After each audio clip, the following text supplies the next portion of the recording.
My son-in-law kicked me out into the freezing snow and forced me to sell my own house. My daughter threw a heavy broken bag at my chest, shouting for me to take my trash and leave. But when I finally opened that bag, I was stunned. Inside was $650,000 and a shocking secret note. What I read inside left me breathless, and it became the exact weapon I needed to destroy them. If you are watching this, take a moment to subscribe to the channel and leave a comment telling me what city you are listening from. It helps me share my story with others who might be suffering in silence. Now take a deep breath, because what I am about to tell you will make your blood boil. Take your trash and get out of my house. The heavy, faded black duffel bag hit me squarely in the chest. The force of it knocked the breath out of my 7-year-old lungs, and I stumbled backward, my boots slipping on the polished hardwood floor. I looked up, trying to process the hatred burning in my own daughter's eyes. Rachel stood there, her face flushed with anger, pointing a trembling finger toward the heavy oak front door. "I am not joking, Dad. Get out. Derek is bringing a very important client to view the house in 20 minutes, and we cannot have you loitering around the living room looking like a homeless person." I stood frozen in the foyer, the heavy bag slumping to the floor by my feet. Behind Rachel, lounging against the kitchen island with a smug grin on his face, was my son-in-law Derek. He adjusted his expensive silk tie and let out a cruel little laugh. "You heard her, Harrison." Derek sneered, taking a sip of his coffee. "This is $1 million listing. These buyers are looking for luxury. They are not looking for the lingering scent of old man and cheap medicine. So do us all a favor. Grab your garbage and take a long walk. Do not come back until the showing is over. Actually, maybe do not come back at all." I looked from Derek to Rachel, desperately searching for a trace of the little girl I had raised. The little girl who used to hold my hand tightly when we walked through the park. But there was nothing, only a cold, impatient glare. "Rachel," I said, my voice barely above a whisper. "It is freezing outside. The snow is coming down hard, and the wind chill is below zero. You want me to walk the streets in this weather?"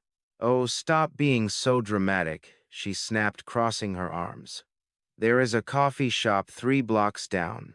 Buy a cheap tea and sit there. Just be out of my sight. We have a lot riding on this sale, and you are ruining the aesthetic of our home." Our home.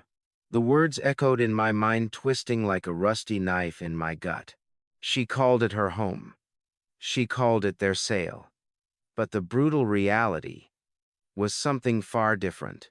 As I looked around the magnificent living room with its vated ceilings, the custom stone fireplace, and the massive windows looking out over the mountains, my chest tightened with a grief that had nothing to do with the cold weather outside.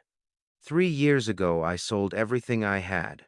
My beloved wife Diane had passed away after a long and agonizing battle with illness. It was a dark time that nearly broke me.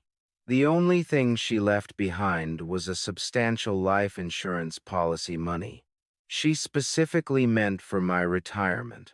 Diane had held my hand on her deathbed and told me she wanted me to be comfortable, to rest, after 40 years of working tirelessly to provide for our family. She wanted me to travel, to read my books, and to finally have peace. But when Rachel and Derek came to me shortly after the funeral, crying about their massive debts, their failing business ventures, and begging for a fresh start, I did what any loving, foolish father would do. I sacrificed my own comfort. I took Diane's life insurance money, every single penny of the legacy she left me, and I bought this beautiful house in the upscale Denver suburbs. I paid in full, but because I wanted to help Rachel build her credit score, and because I trusted my own flesh and blood. Implicitly, I put the deed entirely in her name. I handed them the keys to a debt-free mansion with the sole promise that I would have a small, warm room down the hall and a loving family to spend my final years with. Now that same daughter was throwing a bag of my meager belongings at me, treating me like a stray dog that had wandered into her spotless kingdom. She was selling the house right out from under me, planning to take the money and leave me with nothing. Did you not hear her? Chiro Derek barked, stepping forward and clapping his hands loudly, treating me like a disobedient child. Move it, old man. Chop chop. The clients will be here any minute, and I need this place sanitized. I slowly bent down my arthritic knees, popping in the quiet room. I grabbed the handles of the black duffel bag. It felt unusually heavy, but my mind was too clouded with shock and heartbreak to register the weight. I pulled myself up, looking Rachel directly in the eyes one last time. I wanted her to see the tears welling in my eyes. I wanted her to feel a shred of guilt. She simply turned her back to me and began fluffing the pillows on the expensive leather sofa I had bought for them. Fine, I whispered, my voice thick with emotion. I am leaving. I opened the heavy front door and a blast of icy Colorado wind hit my face, stinging my cheeks like 1,000 tiny needles. The snow was falling thick and fast, blanketing the driveway in pure white. I stepped out onto the porch. Before I could even turn around to say a final goodbye, Derek slammed the door shut behind me. The loud click of the deadbolt locking echoed through the freezing air. I stood alone on the porch, shivering in my thin sweater, clutching the black duffel bag to my chest. The temperature was dropping rapidly, and the sky above Denver was a bleak, unforgiving gray. I had no car. I had nowhere to go. My own daughter had just evicted me from the house I bought for her simply because my presence was an inconvenience to her husband's real estate deal. I began to walk down the snow-covered driveway, my boots crunching softly in the silence of the neighborhood. The cold was piercing through my clothes, chilling me to the bone. I realized I needed my thick winter coat. I remembered packing it inside the black duffel bag a few weeks ago, when the weather first started to turn. I reached the bus stop at the corner of the street. The wind was howling now. I set the heavy bag down on the icy wooden bench, my fingers numb and trembling as I reached for the zipper.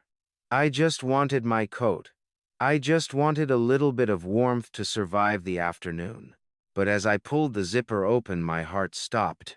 The world around me seemed to fall completely silent. Inside the worn black fabric, there was no familiar green wool. There was no heavy collar to protect my neck from the biting Colorado wind. Instead, the bag was stuffed to the brim with neatly organized thick paper stacks. My numb fingers fumbled as I reached inside, my mind struggling to process what my eyes were seeing. The wind whipped around the bus stop, blowing a fine mist of snow into the open bag, but I barely felt the cold anymore. A sudden burning heat rose in my chest. I pulled out one of the stacks. It was bound tightly with a crisp white paper band from a major national bank. I flipped it over. They were cashier checks. There were dozens of them. I wiped a snowflake from my eyelashes and squinted at the amounts printed on the stiff paper. It was $50,000. I pulled out another check from the middle of the stack. $100,000. They were all endorsed, signed, and ready to be deposited or cashed. My hands began to shake violently, and it had absolutely nothing to do with the winter weather. I started pulling out more bundles, counting them rapidly in my head. My years of working with numbers kicked in automatically. 3,000,000,000,5,000,000. By the time I reached the bottom of the bag, the total sat heavily in my mind. $650,000. I was sitting at a public bus stop, freezing, holding over $500,000 in untraceable liquid assets. This was not possible. Derek was a moderately successful real estate agent, but he was always complaining about cash flow and market slumps. He had just practically begged me to let them sell the house because they were supposedly drowning in debt. Where did this massive fortune come from? I dug deeper into the side pockets of the bag, my breath coming in short, panicked gasps. My fingers brushed against something hard and metallic. I pulled it out. It was a heavy Militara encrypted USB drive. It was the kind of hardware I used to see in my corporate days dealing with highly sensitive offshore accounts. It was serious technology, the kind that required a biometric scan or a complex alphanumeric passphrase to access. Derek barely knew how to reset the family router. What was he doing with the device meant to hide high-level financial data? A sickening realization began to form in the pit of my stomach. The frantic urgency to sell my house. The sudden desperate need to get me out of the picture. The mysterious clients arriving today. None of it was adding up to a simple real estate transaction. I was looking at an escape fund. As I pushed the USB drive deep into my pants pocket for safekeeping, I noticed a bright flash of color near the bottom of the main compartment. It was a small, neon pink sticky note, the kind you buy at any corner drugstore. It was pressed firmly against the final bundle of checks. I peeled it off with trembling fingers. The handwriting was looped elegant and entirely unfamiliar. It was written in bright blue ink. I brought it close to my face, shielding it from the falling snow, and read the words carefully. Get the house money from the old man. Dump your wife and I will see you in Cabo. It was signed with a single name, Vanessa. I read the sentence again and then a third time. Every word was a hammer blow to my chest. Get the house money from the old man. That was me. Dump your wife. That was my daughter Rachel. I will see you in Cabo. Vanessa. The sheer gravity of the situation crashed over me like a tidal wave. Derek was not just a greedy son-in-law rushing a property sale to clear some debts. He was a predator. He was planning to take the proceeds from the sale of my house, the house I paid for with my dead wife's life insurance, and disappear. He was going to abandon Rachel entirely. He was going to run away to Mexico with this woman Vanessa, and leave my daughter to face the financial ruin and whatever illegal mess he had created to acquire these cashier's checks. Rachel, despite her cruelty to me just moments ago, was entirely oblivious. She thought they were building a future together. She thought she was being a supportive wife by kicking her own elderly father out onto the street to help her husband close a big deal. She had no idea she was actively helping him pack his bags to abandon her. Then another realization hit me so sharp it made me gasp out loud. Rachel had grabbed the wrong bag. Earlier that morning, I had packed my old winter coat into my black duffel bag and left it near the front door. Derek must have packed his escape fund into an identical black bag and hidden it in his home office. When Rachel went into a blind rage screaming at me to take my trash and get out, she must have marched into the office, grabbed the first heavy black bag she saw, and thrown it at my chest. Derek did not know. He was standing right there in the kitchen sipping his coffee, mocking my old man smell, completely unaware that his wife had just handed me his entire secret fortune and the blueprint to his betrayal. I looked down at the bag in my lap. I was no longer a discarded old man freezing on a bench. I was holding the absolute destruction of Derek's life in my hands. The fear that had gripped me a moment ago evaporated, replaced by a cold, calculating clarity. I had spent 4 decades tracking missing funds, exposing corporate fraud, and destroying financial criminals in boardrooms. I knew exactly how to ruin a man who thought he was smarter than everyone else. I carefully zipped the duffel bag completely shut, making sure no edge of paper was visible. I stood up from the bench, ignoring the pain in my knees and the freezing wind tearing at my thin sweater. I pulled the heavy strap over my shoulder and gripped it tightly. I had to get to a safe place. I had to secure this money and decrypt that flash drive. But before I could even take a step toward the train station, the phone in my pocket began to buzz. I reached in and pulled it out. The screen lit up through the falling snow. It was Derek calling. The phone vibrated in my hand, a steady, demanding pulse against my cold palm. The caller ID flashed Derek's name. Just 20 minutes ago, he had been mocking me, telling me I smelled like a hospital, and tossing me out into a snowstorm. Now he was calling me. I took a deep breath, letting the icy air fill my lungs to calm my racing heart, and swiped the screen to answer. I brought the phone to my ear, forcing my voice to sound exactly like the frail, confused old man he believed me to be. "Hello," I said, making sure my teeth chattered just a little. "Dad, oh my goodness, Dad, is that you?" Derek's voice came through the speaker, dripping with a sickeningly sweet, exaggerated concern that immediately made my stomach turn. "Listen, I am so incredibly sorry about earlier. Rachel was just so stressed about the house showing and she completely lost her temper. But I was just looking out the window and the weather is getting really terrible out there. It is freezing. Where are you? Please tell me you found somewhere warm to sit down. I am coming to pick you up right now to bring you back home where you belong." The sheer audacity of his lie was almost impressive. He did not care about snow. He did not care if I froze to death on a park bench. He had just gone into his office, noticed the wrong bag was missing, and realized that his father-in-law had just walked out the front door with $650,000 and his ticket to a new life. "I am just at the bus stop down the street, Derek." I lied smoothly, my voice trembling perfectly on cue. "The wind is so strong. I was just trying to find my winter coat in this bag Rachel threw at me, but the zipper is stuck.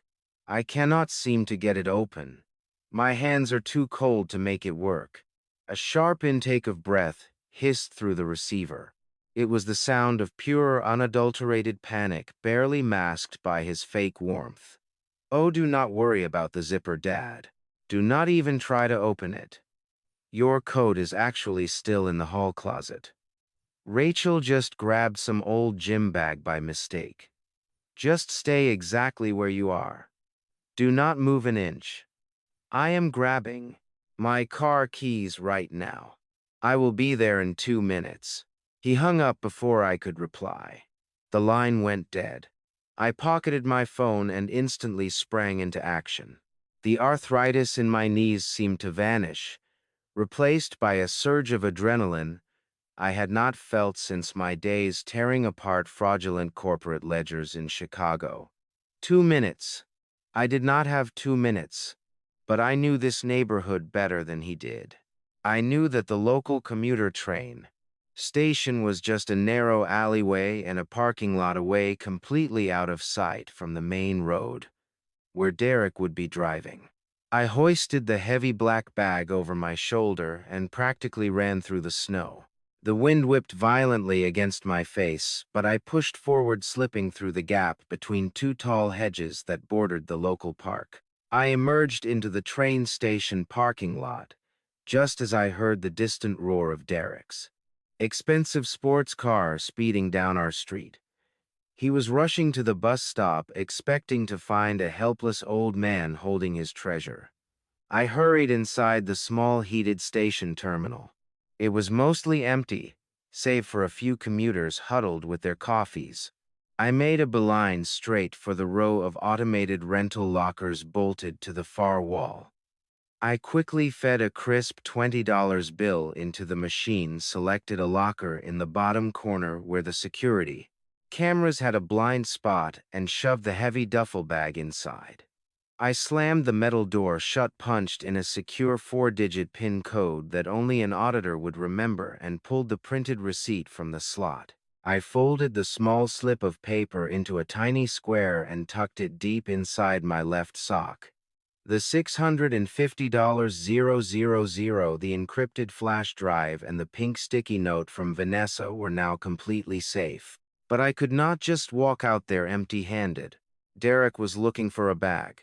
If I did not have one, he would know I hid it and the confrontation would happen right here, right now. I needed a decoy and I needed it fast. I rushed over to the small convenience store located right inside the station terminal. My eyes scanned the cramped aisles until I spotted exactly what I was looking for. Hanging on a metal rack near the back were cheap unbranded black nylon duffel bags sold for tourists who bought too many souvenirs. I grabbed one that looked almost identical in size and shape to Derek's bag. I tossed it onto the counter along with a thick, heavy local phone book from the magazine rack. The cashier looked at me with confusion as I handed her a $50 bill and told her to keep the change. I ripped the tags off the new bag and moved to the recycling bin near the exit. I stuffed the heavy phone book right into the center of the bag to give it the necessary weight.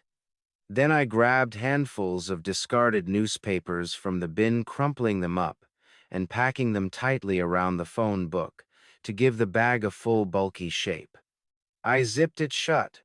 It was a perfect match. I stepped out of the station and walked back toward the main road, making sure to look lost and shivering. Within moments, Derek's car came skidding around the corner, his eyes wild with panic, until they locked onto me, and the black bag slung over my shoulder. The tires skidded against the icy curb, sending a spray of slush onto my boots. Derek threw himself out of the driver's seat before the car fully stopped.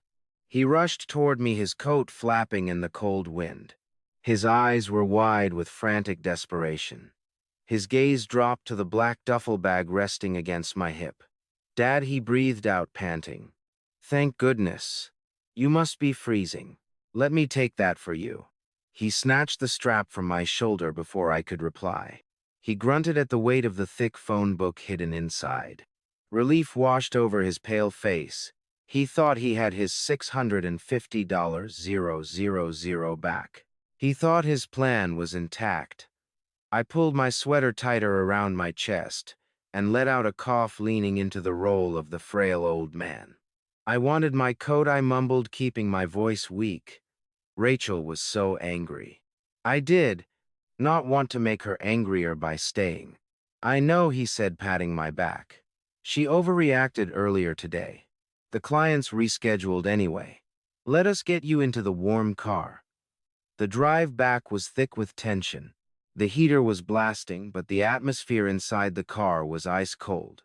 Derek kept his hands firmly on the steering wheel, but his eyes constantly darted to the rear-view mirror, checking the bag in the back seat. He cleared his throat, trying to figure out how to interrogate me without sounding suspicious, so he began forcing a chuckle that sounded unnatural.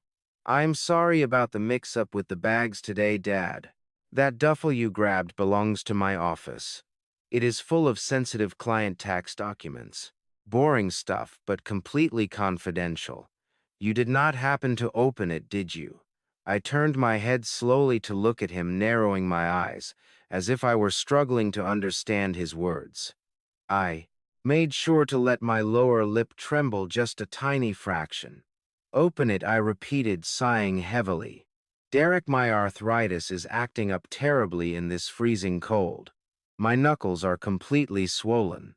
I tugged at that metal zipper for 10 minutes out there on the wooden bench, but it was completely stuck. I could not even get it to budge a single inch. I just wanted my coat. My hands were too numb to pull the tab. I watched his profile closely. The heavy tension in his jaw visibly vanished. The tight grip he had on the steering wheel loosened. He let out a long breath, and a genuine, albeit arrogant, smile spread across his face. "Well, that is a relief," he said, his tone instantly lighter. "I mean, not about your hands, of course. We will get you some warm tea as soon as we get back. I just did not want you getting paper cuts or messing up my careful filing system." When we finally pulled into the driveway, the snow was piling up on the front lawn. We walked inside, and the sudden blast of warm air from the grand foyer was a stark contrast to the bitter chill outside. Rachel was sitting at the kitchen island scrolling through her phone. She did not even look up when we entered. There was no apology offered. There was no relief that her elderly father had not frozen to death in the terrible storm. She just sighed, clearly annoyed that her husband had brought the inconvenience back into her pristine home. Dinner was a quiet and tense affair. Rachel had ordered expensive takeout, serving it on her fancy ceramic plates. The three of us sat around the large mahogany dining table.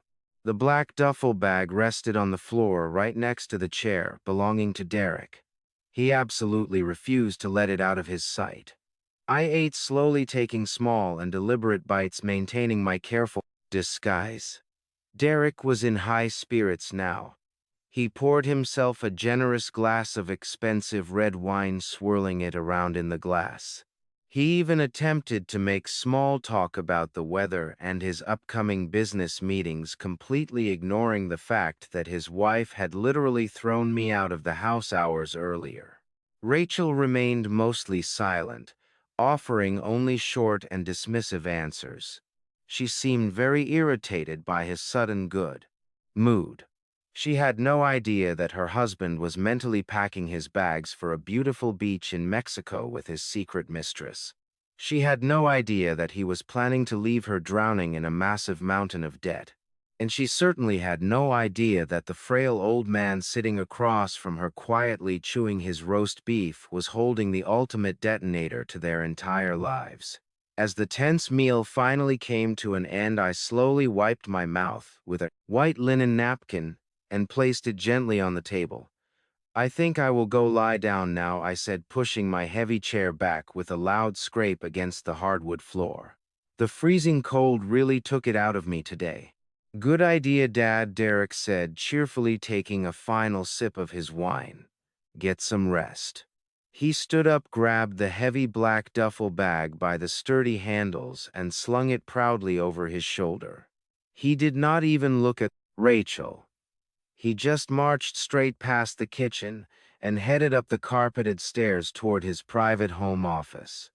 He was eager to lock his fake treasure away in his safe. He was eager to secure his future. I watched his retreating back, my face entirely blank. He thought he had successfully manipulated a senile, half-blind old man. He thought his secrets were securely zipped inside that cheap nylon bag. But the only thing waiting for him inside that bag was a thick stack of old newspapers and a heavy local phone book. My real work was just about to begin right now. The grandfather clock in the downstairs hallway chimed quietly, signaling that it was 20 the morning. I lay perfectly still in my small bed, staring up at the dark ceiling. The house was completely silent, save for the rhythmic howling of the winter wind rattling the window panes. I carefully pushed the heavy quilt aside and swung my legs over the edge of the mattress. My joints ached from the freezing cold. Earlier that day, but I ignored the pain. I slipped into my soft leather slippers to muffle my footsteps and crept out of my bedroom. The hallway was pitch black. I did not turn on any lights. I navigated the familiar corridor by memory, keeping my hand pressed lightly against the cool painted wall for balance. As I approached the heavy oak door of Derek's private home office, a thin sliver of yellow light bled out from underneath the frame. I held my breath and pressed my ear against the solid wood. The sounds coming from the other side were chaotic and desperate. I could hear the frantic tearing of nylon and the violent ripping of paper. Derek was not just opening the bag. He was destroying it. I heard a heavy thud as the thick local phone book I had bought at the station hit the wooden floorboards. Derek let out a muffled, agonizing groan. It was the sound of a man watching his entire fraudulent empire collapse into dust. He began kicking the desk chair, muttering vicious curses under his breath. He knew he had been played. He knew the money was gone, the encrypted drive was gone, and his golden ticket to Kababa with his mistress had vanished into thin air. But he also knew he could not call the police. You cannot exactly report a bag full of stolen illegally endorsed cashier checks as missing property. He was completely trapped in his own web of deceit. Suddenly, the floorboards creaked behind me. I quickly retreated into the deep shadow of an alcove just as the door to the master bedroom opened down the hall. Rachel stepped out, tightening a silk robe around her waist. She looked annoyed, marching straight toward the office. She pushed the door open without knocking. I leaned forward, keeping myself perfectly hidden in the darkness, angling my head to hear every single word. "What on earth are you doing in here?"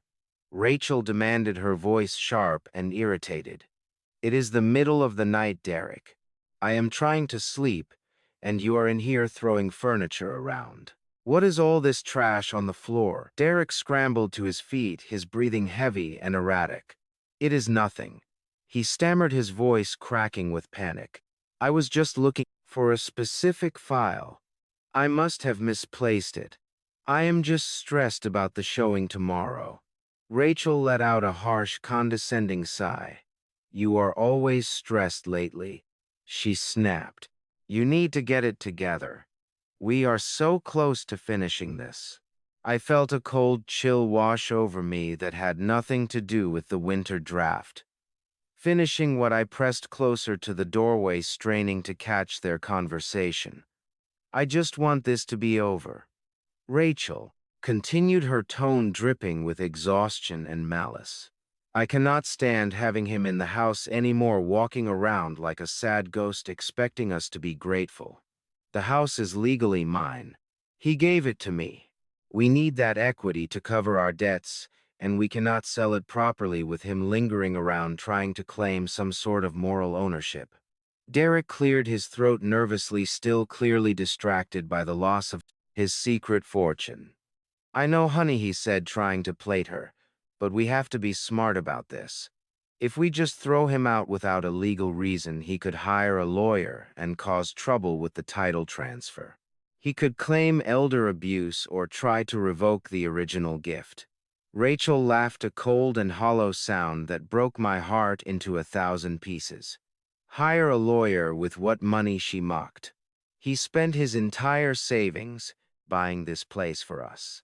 Besides, that is exactly why we are moving forward with the medical route," Rachel stated matter-of-factly. "Dr. Evans is a very close friend of mine. He has already agreed to backdate the evaluations.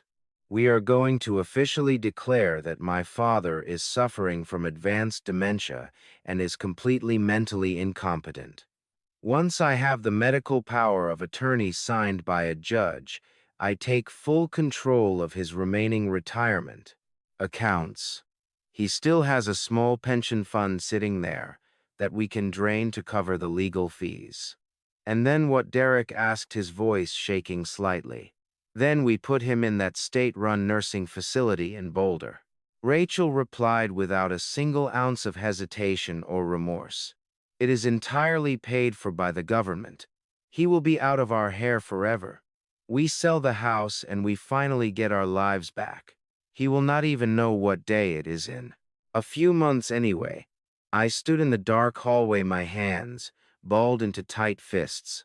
My own daughter, the child I had rocked to sleep, the child I had sacrificed my wife's life insurance for, was plotting to strip me of my human rights.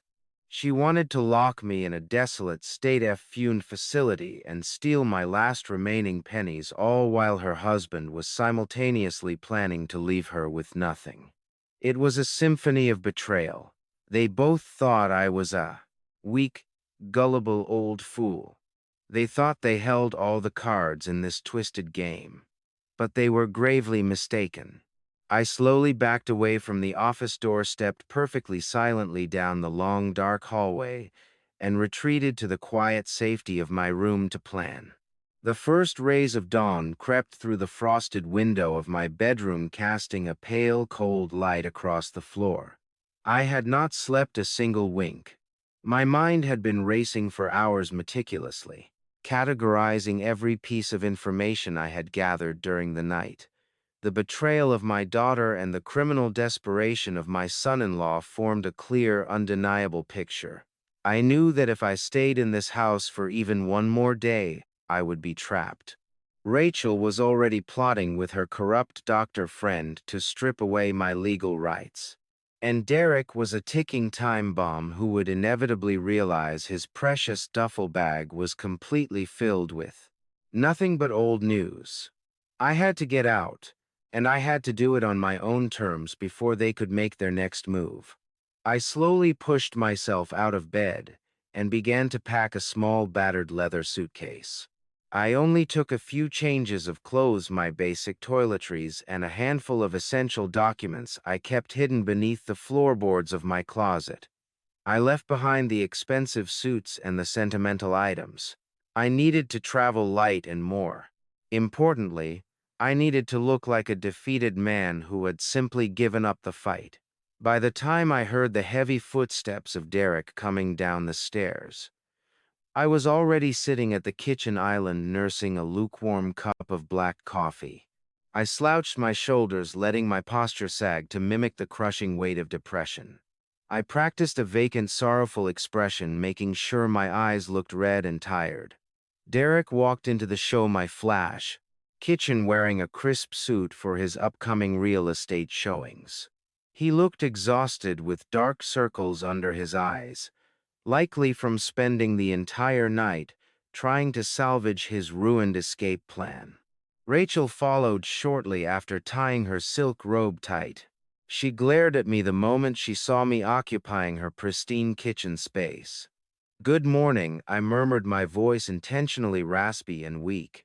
I did not look up from my coffee mug. Rachel sighed heavily, walking past me to the espresso machine. "What is it now, Dad?" she asked, her tone laced with irritation. "We have a very busy day ahead of us, and I really do not have the energy for another emotional breakdown." I took a slow, trembling breath, playing my part to absolute perfection. "I know, Rachel," I said softly. "I know I have been difficult lately. Last night, lying in bed, I had a lot of time to think about everything that happened. Yesterday, about the argument, the house showing, and how much stress my presence is putting on your marriage. I realized that you were right. I am just a burden to you both." Derek stopped pouring his cereal and looked at me, his eyes narrowing slightly with suspicion. "What are you saying, Harrison?" he asked cautiously. "I am saying that I am moving out," I replied, finally lifting my head to meet their gaze. "I have packed a small bag. There is a cheap motel just off the highway, the one near the old diner. They rent rooms by the week for a very low cash rate. I am going to stay there for a while. I need to get out of your hair so you can focus on selling this beautiful house and getting your finances back in order. I do not want to be the reason you two are constantly fighting." The silence that followed was thick and heavy. I watched carefully as a tidal wave of relief washed over Rachel's face. She tried to hide it behind a mask of fake concern, biting her lower lip, but the triumphant gleam in her eyes was unmistakable. She thought her cruel words yesterday had finally broken my spirit.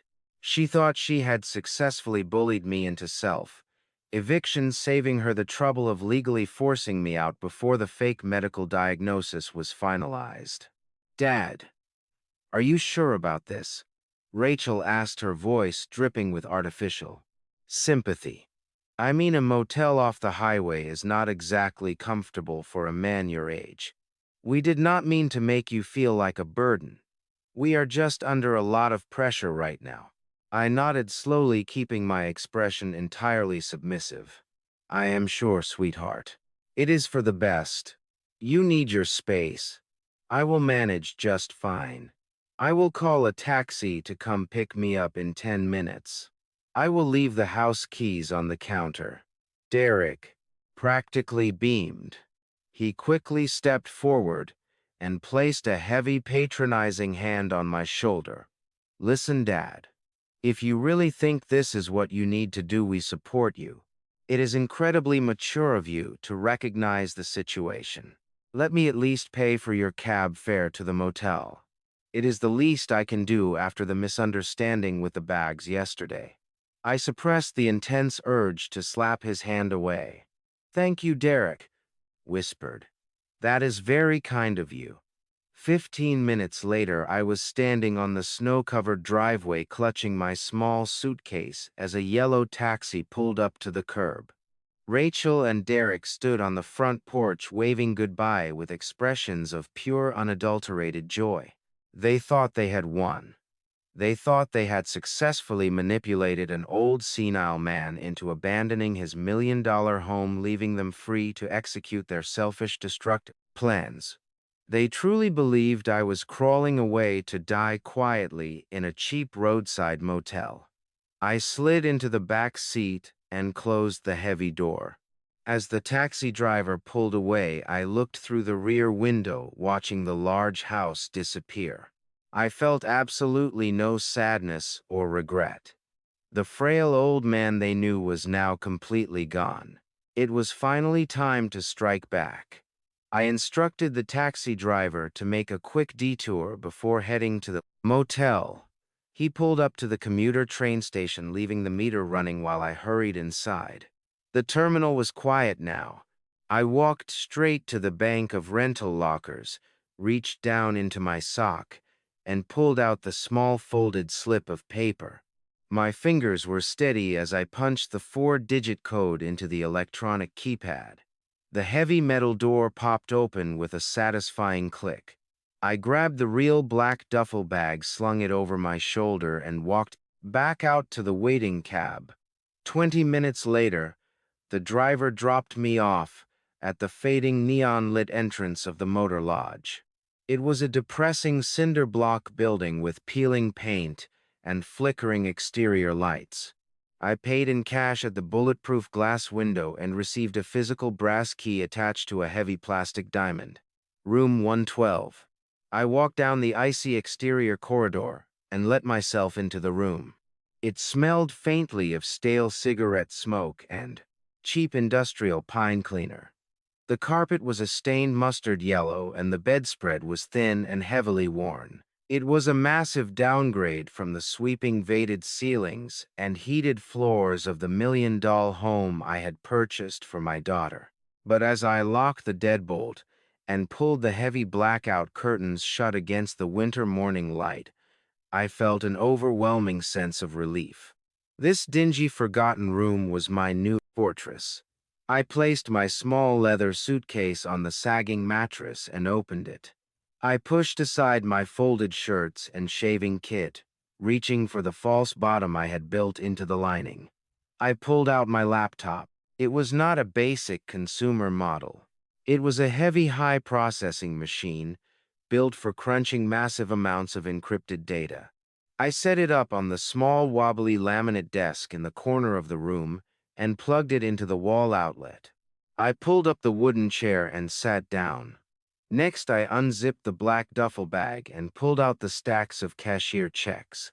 $650,000 rested on the cheap motel desk. I placed the bright pink sticky note from Vanessa next to the money. Finally, I reached into my pocket and pulled out the heavy Militara encrypted USB drive. I held it in the palm of my hand, feeling its cold metal casing. Derek thought I was a confused, helpless old man who spent his days doing crossword puzzles and taking naps. Rachel thought I was just a tired pensioner who had handed over his life savings out of desperate, foolish love. They had absolutely no idea who they were actually dealing with. Before my wife got sick, before I became the quiet, accommodating father they manipulated so easily, I spent 40 years as a senior forensic auditor for one of the most ruthless hedge funds in downtown Chicago. I was the man they called when millions of dollars mysteriously vanished from corporate ledgers.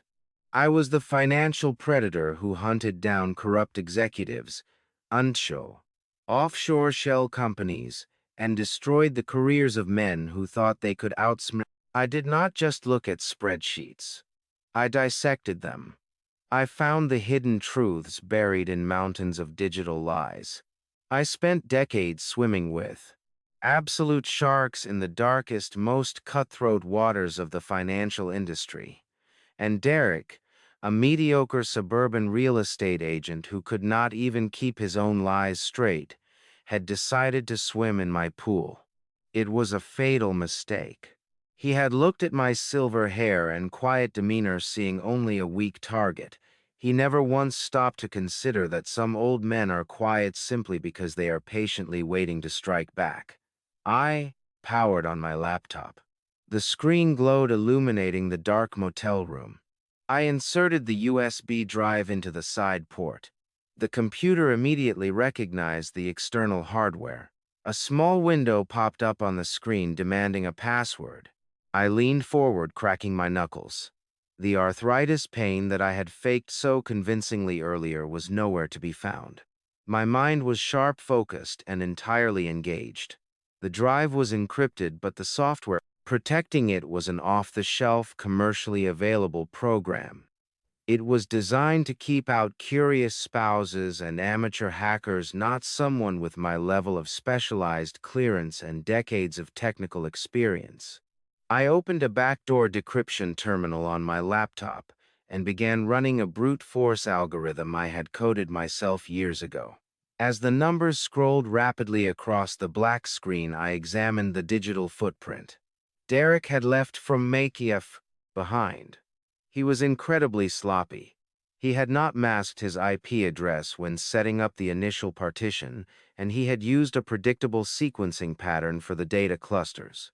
It took less than 7 minutes for my algorithm to find the fatal flaw in his security setup. The firewall collapsed, and the password prompt vanished. A new folder appeared on my desktop, completely unlocked and ready to be explored. I clicked on it, opening a massive directory of spreadsheets, scanned legal documents, PDF files, and email archives. I leaned back in the creaky wooden chair, my eyes scanning the endless rows of file names. This was Derek's entire secret life laid bare before me. He had documented every single terrible decision, every hidden transaction, and every lie he had ever told. The sheer volume of the data was staggering, but to me it was like reading a familiar, well-loved book. I took a sip of the terrible complimentary motel coffee I had brewed in the cheap plastic machine by the bathroom sink. It tasted like bitter dirt, but it grounded me. I clicked on the first spreadsheet titled Master Ledger and began to read. The rows and columns of the massive spreadsheet were a chaotic mess of amateur bookkeeping. Derek had tried to mask his massive financial hemorrhaging by mislabeling transactions as vague business expenses and marketing investments. But to a trained eye, the truth was glaringly obvious. I followed the digital breadcrumbs, tracing the flow of capital from his legitimate business checking accounts out into the vast, unregulated void of the internet. It started small at first. A few $1,000s wired to a cryptocurrency exchange. Then, as the dates progressed, the amounts grew exponentially. 500,000,100,000. He was chasing losses, falling victim to the classic sunk cost fallacy. I opened a subfolder filled with screenshots and panicked email drafts. Derek had gotten himself tangled in a massive offshore crypto pump and dump scheme. He believed he was an investing genius, taking advice from anonymous online forums, funneling every spare cent he and Rachel had into a worthless digital token. The charts he had saved showed a sudden catastrophic plummet. Within a matter of 48 hours, his entire portfolio had evaporated. His net worth went from a comfortable cushion to absolute zero. He was completely wiped out. I leaned closer to the glowing screen, the harsh blue light reflecting off my glasses. I felt a cold knot forming in my stomach as I cross-referenced the dates of his financial losses with his sudden change in behavior at home. It all perfectly aligned. The sleepless nights, the sudden bursts of unwarranted anger toward Rachel, the 5 Gward aggressive push to sell the house. He was a drowning man thrashing in deep water, desperately trying to find a lifeline before the waves swallowed him completely. But the crypto scam was only the tip of the iceberg. When a man like Derek loses everything, he does not humbly admit defeat and ask for help. His ego simply will not allow it. Instead, he doubles down. He looks for shortcuts. I closed the master ledger and clicked on a heavily encrypted PDF file buried 3 layers deep inside a folder deceptively named Client Closing Costs 2024. My decryption software stripped away the security protocols in a matter of seconds. The document that opened on my screen made my blood run ice cold. It was a promissory note, a loan agreement, but it was not from any established bank, credit union, or legitimate financial institution. The lender was listed as a vague limited liability company registered to a vacant warehouse district on the outskirts of the city. I knew exactly what kind of organization used this specific type of corporate shell structure. It was a shadow syndicate, unregulated predatory lenders who catered to desperate gamblers, failing business owners, and fools who had run out of legal options. They did not care about credit scores or background checks. They only cared about collateral, and their collection methods were notoriously brutal. I scrolled down to the loan terms. The principal amount borrowed was a staggering $500,000. The interest rate was absolutely criminal, compounding monthly at a percentage that guaranteed the borrower would never truly pay off the debt. But it was the collateral section that made my breath catch in my throat. Derek had secured this massive illegal loan using the deed to the $1 million home I had purchased, the home that was legally entirely in Rachel's name. I zoomed in on the signature line at the bottom of the final page. There it was, my daughter's signature, signed in smooth flowing blue ink. Except it was not her signature. I had watched Rachel sign her name on countless birthday cards and school forms since she was a little girl. I knew the specific loop of her capital letters and the sharp slant of her handwriting. The signature on this catastrophic loan agreement was a meticulous, practiced forgery. Derek had used his position as a licensed real estate agent and his intimate access to his wife's personal documents to perfectly fake her authorization. He had secretly pledged her only major asset to a syndicate of dangerous criminals without her having the slightest clue. The pieces of the puzzle slammed into place with sickening clarity.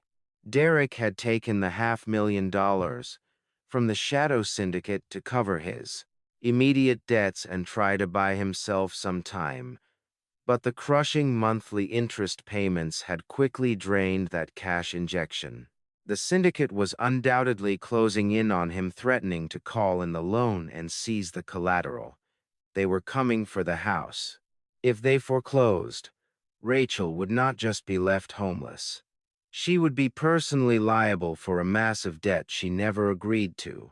Her credit ruined, her future entirely, destroyed by her husband's reckless greed. That was why he was so incredibly frantic to sell the property today.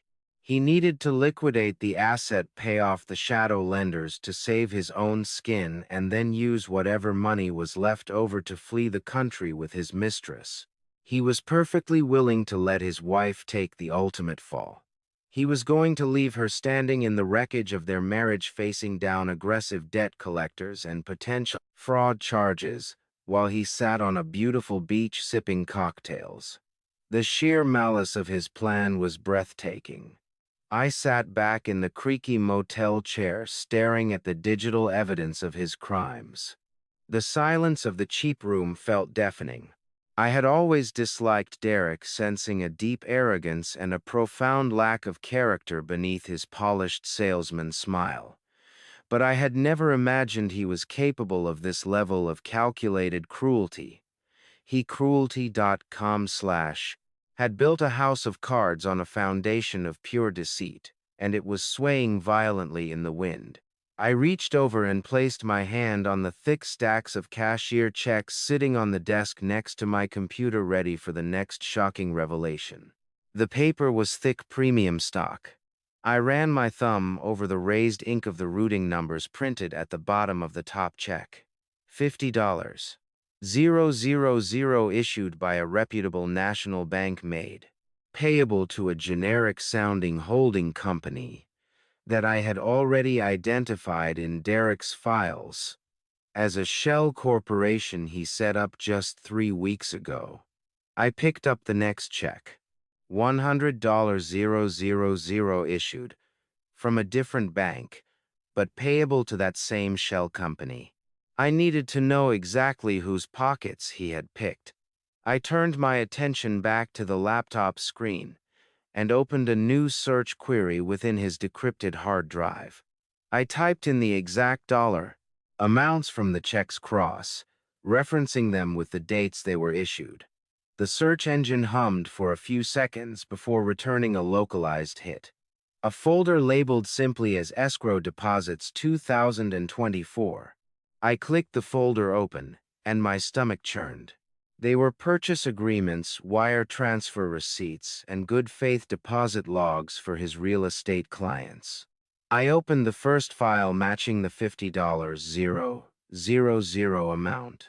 It belonged to a young couple, first-time home buyers who had put down their life savings as earnest money for a modest starter home in the suburbs.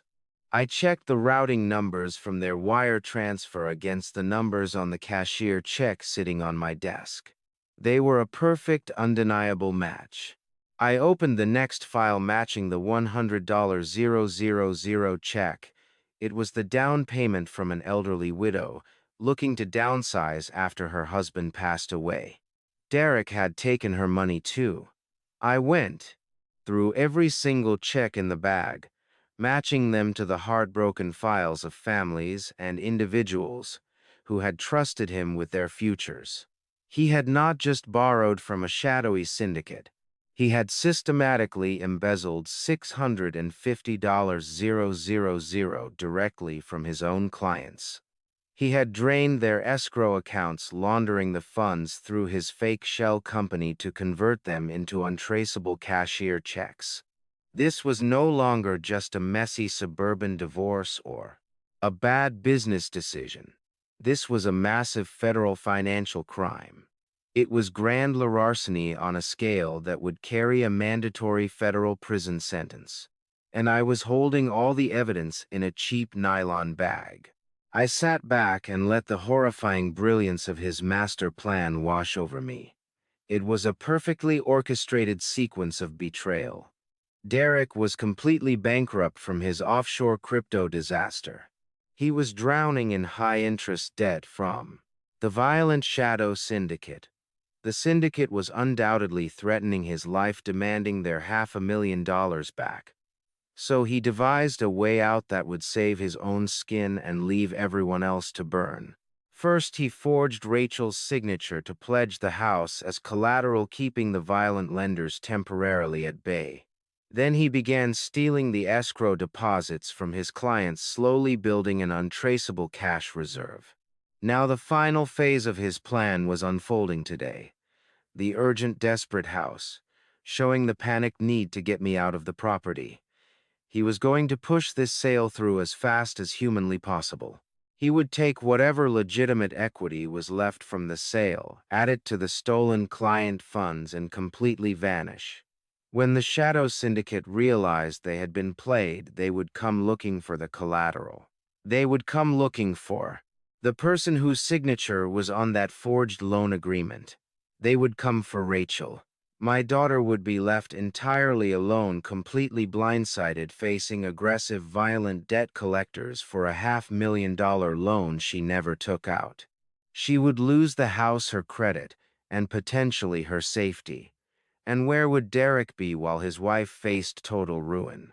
I clicked on a subfolder labeled Travel Itineraries, heavily hidden behind a fake system icon. Inside were 2 first-class plane tickets booked for late tonight, departing from Denver International Airport. The destination was San Jose del Cabo, Mexico. The names on the tickets were Derek Lawson and Vanessa Palmer. There were also digital receipts for a luxury beachfront villa rental paid 3 months in advance and documents confirming the establishment of a new offshore bank account in the Cayman Islands ready to receive the stolen escrow funds once they arrived. The pink sticky note had laid it all out perfectly. Get the house money from the old man. Dump your wife and I will see you in Cabo. I stared at the screen, a cold and terrifying calm settling over my entire body. Derek had treated me like a senile inconvenience. He had treated his clients like personal piggy banks, and he had treated my daughter, the woman he swore to protect, like a sacrificial lamb to be slaughtered for his own freedom. He was a coward who destroyed lives without a second thought, completely confident that he was the smartest person in the room. But he made one catastrophic miscalculation.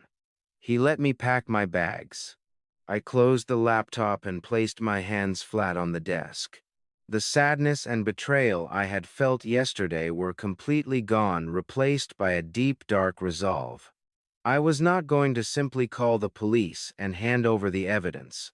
That would be too quick, too easy.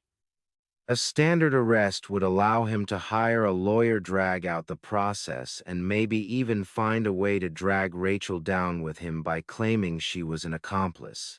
No, I needed to dismantle him piece by piece. I needed to trap him in a financial cage so tight he would never breathe free air again. I needed to ensure that when the hammer fell, it fell on him and him alone with such absolute devastation that he would understand exactly who put him in the ground. I carefully packed my laptop back into the false bottom of my suitcase. I placed the massive stack of cashier checks and the encrypted flash drive into a secure waterproof envelope I found in my travel kit. I tucked the bright pink sticky note safely into my breast pocket. I left the decoy black duffel bag sitting on the wobbly motel desk, a hollow monument to Derek and his pathetic greed. I walked out of the dingy room, locking the flimsy door behind me, and walked over to the main road to hail another taxi. I gave the driver an address in the heart of downtown Denver, far away from the quiet suburban streets, where my daughter was currently plotting my downfall.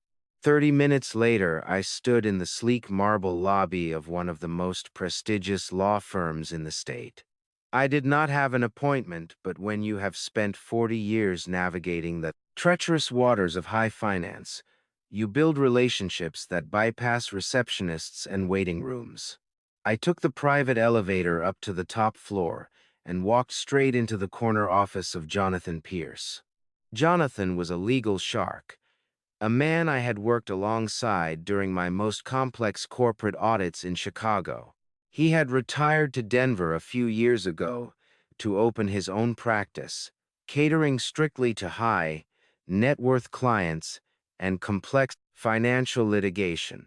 He was ruthless, brilliant, and fiercely loyal. He looked up from his massive mahogany desk as I walked in, his sharp blue eyes widening in surprise. He took one look at my tired face and the waterproof envelope in my hand, and he immediately instructed his secretary to hold all his calls for the rest of the afternoon. I sat down in the plush leather chair opposite him and dropped the envelope onto his pristine desk. I did not waste time with pleasantries. I opened the seal, pulled out the thick stacks of stolen cashier checks, and spread them out across the polished wood. Then I placed the flash drive right in the center. Jonathan stared at the fortune sitting in front of him. He picked up one of the checks, his trained eyes instantly recognizing the routing numbers and the shell company payee. He looked back at me, his expression deadly serious. "Tell me exactly what I am looking at, Harrison," he said, leaning forward and steepling his fingers. For the next hour, I laid out the entire miserable story. I told him about the eviction, the switched bags, the forged loan documents, the shadow syndicate, and the systematic embezzlement of client escrow funds. I showed him the pink sticky note from Vanessa and explained Derek's plan to abandon Rachel and flee to Mexico tonight. Jonathan listened in absolute silence, his face an unreadable mask. When I finally finished, he leaned back in his chair and let out a long, heavy sigh. He ran a hand through his silver hair and shook his head in disbelief. "This is not just a divorce case," Harrison Jonathan said quietly. "This is a massive federal crime. Your son-in-law has essentially handed you his head on a silver platter. We need to call the authorities immediately. I have a contact at the local field office who handles financial crimes. They will have Derek in custody before his flight boards tonight." I raised a hand, stopping him before he could reach for his desk phone. "No," I said, my voice cold and steady. "We are not calling the police. Not yet." Jonathan frowned, clearly confused. "What do you mean, not yet?" "He stole over $500,000 from innocent people. He forged your daughter's signature to leverage $1 million asset. If you do not report this, you could be considered an accessory after the fact." "I know the law, Jonathan," I replied calmly. "And I know what happens if we bring the police in right now. Derek will hire a defense attorney. He will claim he was under extreme duress. He might even try to throw Rachel under the bus, claiming she was a willing participant in the fraud since her name is on the deed and the loan documents. And Rachel, my own daughter, will play the naive, heartbroken victim. She will cry in front of the cameras, completely ignoring the fact that she was actively planning to lock me in a state-run asylum just to steal my pension. I do not just want him to go to jail, Jonathan. I want to legally dismantle his entire life, and I want my daughter to realize she backed the wrong horse." Jonathan studied my face for a long moment, seeing the absolute conviction in my eyes. He slowly pulled his hand away from the phone.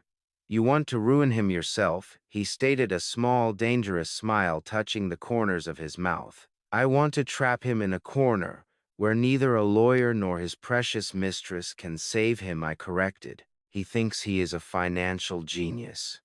I want to show him what a real predator looks like, and I need your help to do it legally and flawlessly." Jonathan chuckled, a deep rumbling sound. He pulled a fresh legal pad from his drawer and grabbed a silver pen. "I have missed working with you, Harrison. Tell me what you have in mind." I pointed to the flash drive. "Derek owes $500,000 to a shadow syndicate. He is desperate to sell the house today to pay them off. But what if the syndicate no longer holds the debt? What if a completely legitimate, incredibly aggressive collection agency suddenly bought that terrible debt right out from under them today? An agency that demands immediate payment in full and has the absolute legal authority to seize the collateral immediately." Jonathan's eyes lit up with predatory understanding. "You want to buy the loan. You want to become his creditor."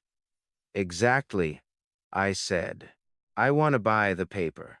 These shadow syndicates operate on a very simple premise. They want a massive return on their investment. But above all, they want liquidity. They do not want to go through a drawn-out foreclosure process on a suburban home, dealing with real estate agents and messy legal evictions. If someone offers them the principal amount, plus a guaranteed immediate premium in clean, untraceable cash, they will sell that debt in a heartbeat. They will wash their hands of Derek entirely. Jonathan nodded slowly, a fierce grin spreading across his face.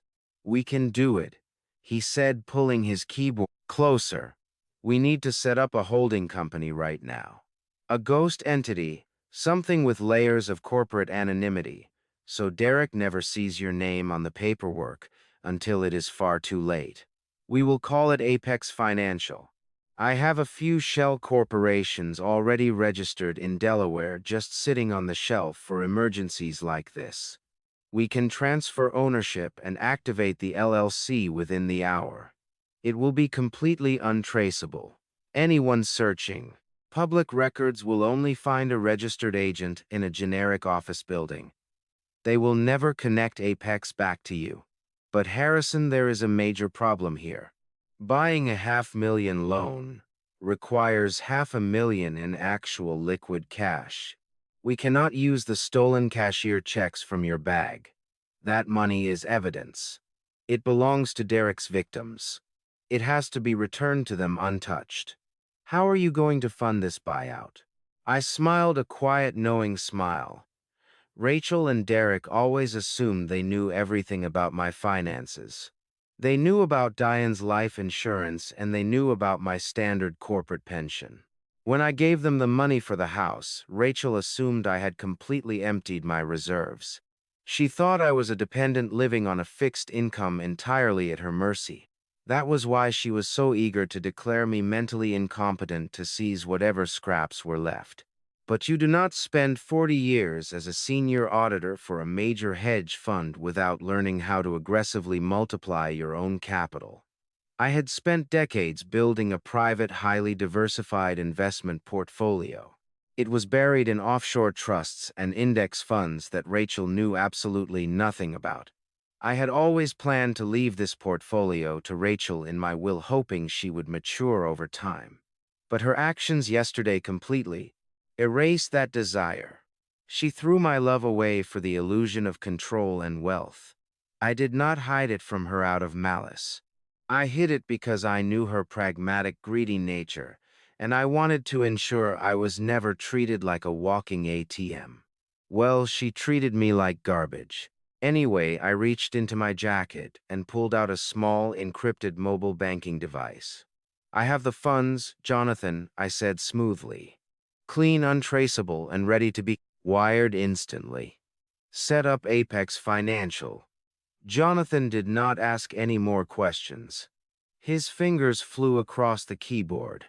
Within 45 minutes, Apex Financial was a fully registered, legally binding entity operating out of a virtual office in Wilmington, Delaware. Jonathan then picked up his secure landline. He used the contact information listed on the forged loan document I had decrypted from Derek's hard drive. The negotiation was remarkably brief. Shadow lenders do not waste time with pleasantries.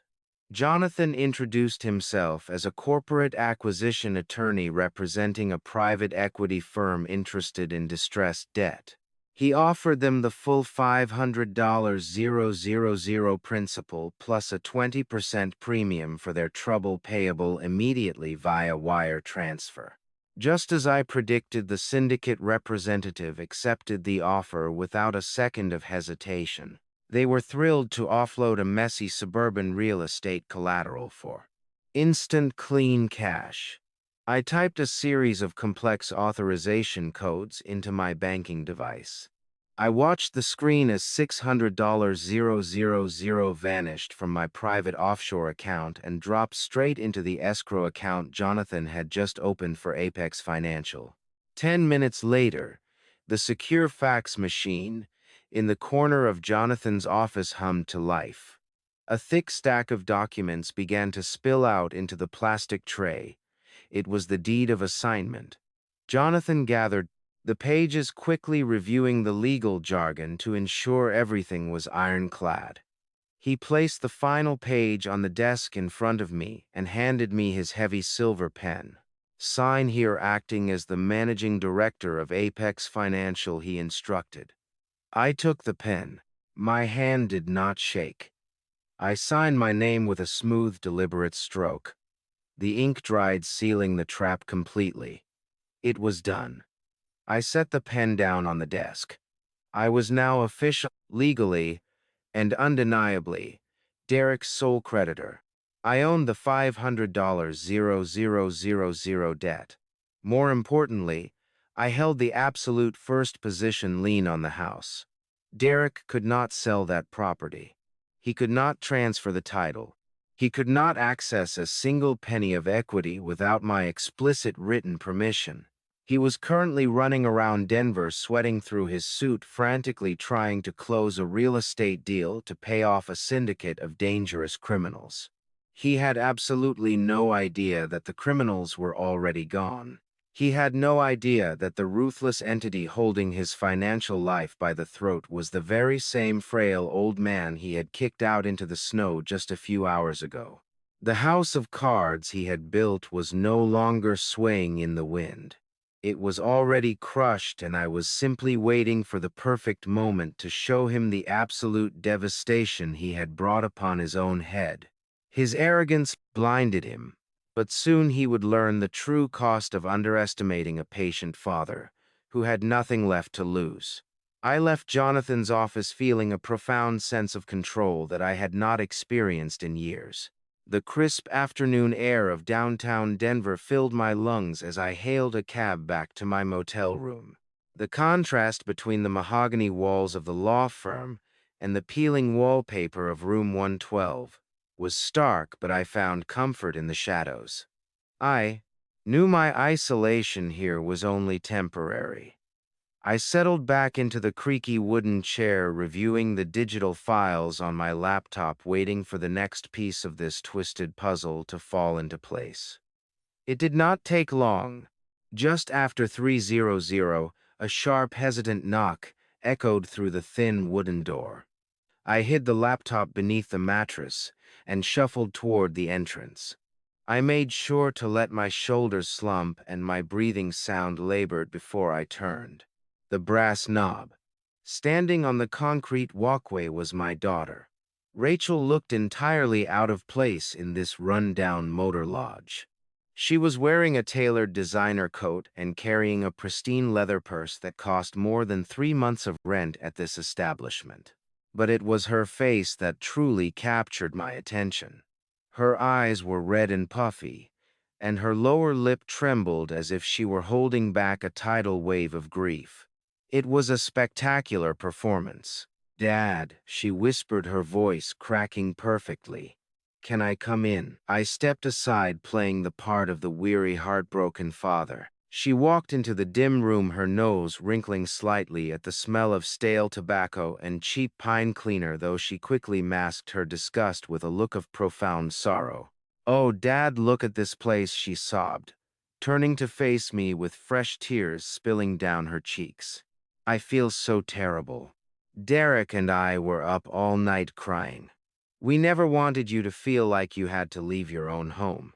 You have done so much for us, and I feel like the worst daughter in the world." I slowly sat down on the edge of the sagging bed, resting my hands on my knees. "It is all right, Rachel," I murmured, keeping my voice gentle and defeated. "I know you two are under a tremendous amount of stress with the house sale and your finances. I just wanted to get out of the way." She rushed over and knelt on the dirty mustard carpet right in front of me, taking my wrinkled hands in hers. "You are never in the way," she pleaded, looking up at me with those wide, innocent eyes that used to melt my heart when she was a little girl. "But we do need to get some things in order just to make sure you are taken care of while you are staying here." She stood up, unclasped her expensive purse, and pulled out a thick manila envelope. She retrieved a stack of freshly printed documents and laid them gently on the small, wobbly desk. "I spoke with Dr. Evans this morning," she continued, her tone shifting to one of gentle, practical concern. "He said that with your recent memory lapses and the stress of moving, we really need to update your health insurance profiles and emergency contact authorizations. He wants to make sure that if you have an accident or a medical episode here at the motel, I have the legal ability to approve your treatments without any bureaucratic delays." I looked down at the paperwork. The bold header at the top of the first page was crystal clear. It was a comprehensive medical power of attorney. It was the exact document I had heard her discussing with Derek outside the office last night. By signing this, I would be legally declaring myself incapable of making my own medical and financial decisions, handing over total control of my life and my remaining pension to the very woman who was currently lying to my face. I felt a surge of cold fury, but I kept my expression entirely blank. "Where do you need me to sign?" I asked softly, letting out a heavy, resigned sigh. Rachel practically beamed through her fake tears, relieved that I was not going to read the fine print or put up any resistance. Just at the bottom of the last 3 pages, she said quickly, flipping to the signature lines. I patted my jacket pockets, pretending to search for a writing instrument. "Oh, I left my pen in my suitcase," I muttered. "Do not worry. I have one right here," Rachel offered, reaching back into her purse. "No," I insisted, holding up a trembling hand. "You know how I am about my lucky pen. I have used it for every important document since your mother passed. Let me just grab it." I stood up slowly and shuffled over to my small leather suitcase on the bed. I reached inside and retrieved a sleek black fountain pen. It looked perfectly ordinary, but it was a specialized tool I had acquired years ago from a forensic document examiner. The ink inside was chemically designed to bond temporarily with the paper before completely evaporating when exposed to standard room temperature air for 24 hours. Within a day, any signature made with this pen would vanish without a single trace, leaving the paper completely blank.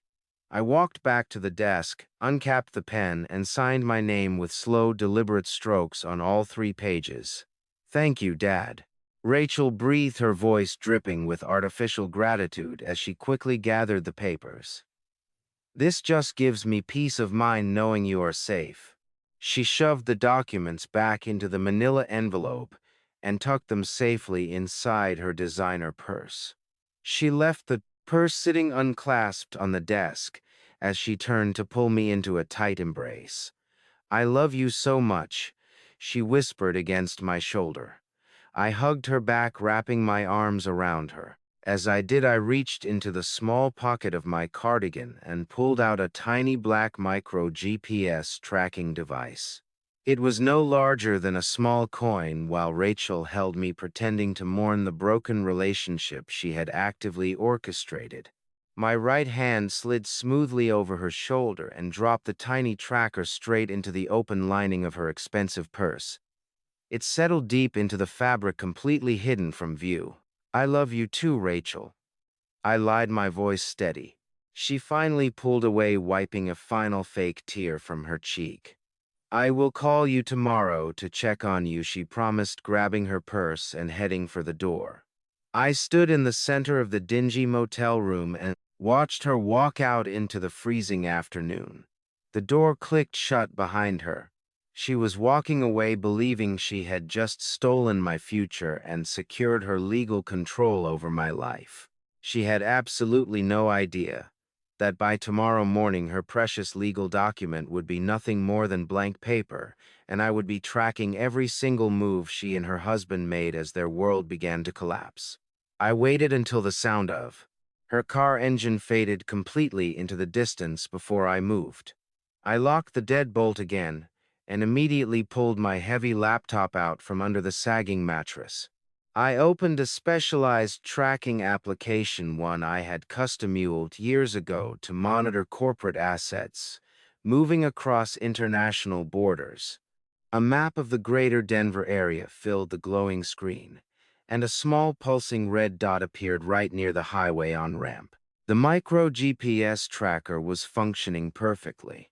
I watched the red dot move rapidly down the interstate, heading straight back to the upscale suburb where my house sat. Rachel was going home to her husband, completely oblivious to the digital tether she had just brought into their inner sanctum. I needed to be mobile to keep a close eye on them.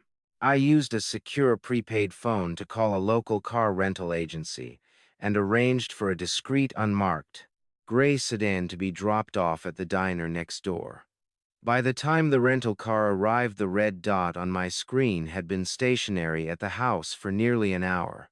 I sat in the driver's seat of the gray sedan, the heater fighting off the afternoon chill, my laptop resting securely on the passenger seat.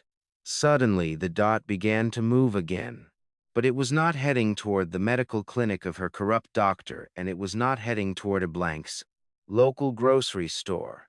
It was moving fast toward the commercial financial district on the north side of the city. I merged onto the highway, staying far behind. My phone guided me through the traffic. The pulsing dot finally came to a stop in the parking lot of a sleek, modern office park, known for housing aggressive investment firms and private equity groups. I pulled into a massive retail shopping center across the street, finding a parking spot that gave me a clear, unobstructed view of the office park entrance. I reached into my small leather suitcase on the back seat and pulled out a pair of high-powered compact binoculars. I rolled my passenger window down just to crack to avoid the harsh glass glare and pressed the cold lenses to my eyes. Within moments, I spotted Derek. He was pacing nervously near the front glass entrance of the main building, clutching a thick leather briefcase tightly to his chest. He looked absolutely terrible. His expensive tailored suit was deeply wrinkled. His silk tie was hanging loose around his neck, and even from this considerable distance, I could see the frantic, desperate energy radiating from his every single movement.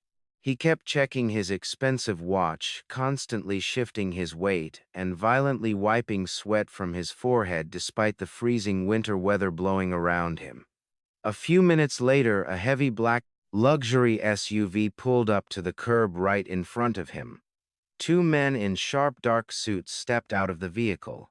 They did not look like standard suburban homebuyers looking for a nice neighborhood with good schools for their children.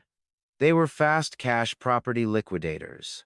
They were the exact kind of predatory real estate investors who specifically preyed on desperate sellers facing imminent foreclosure, offering immediate cash buyouts at massive places, punishing discounts. Derek practically ran forward to greet them.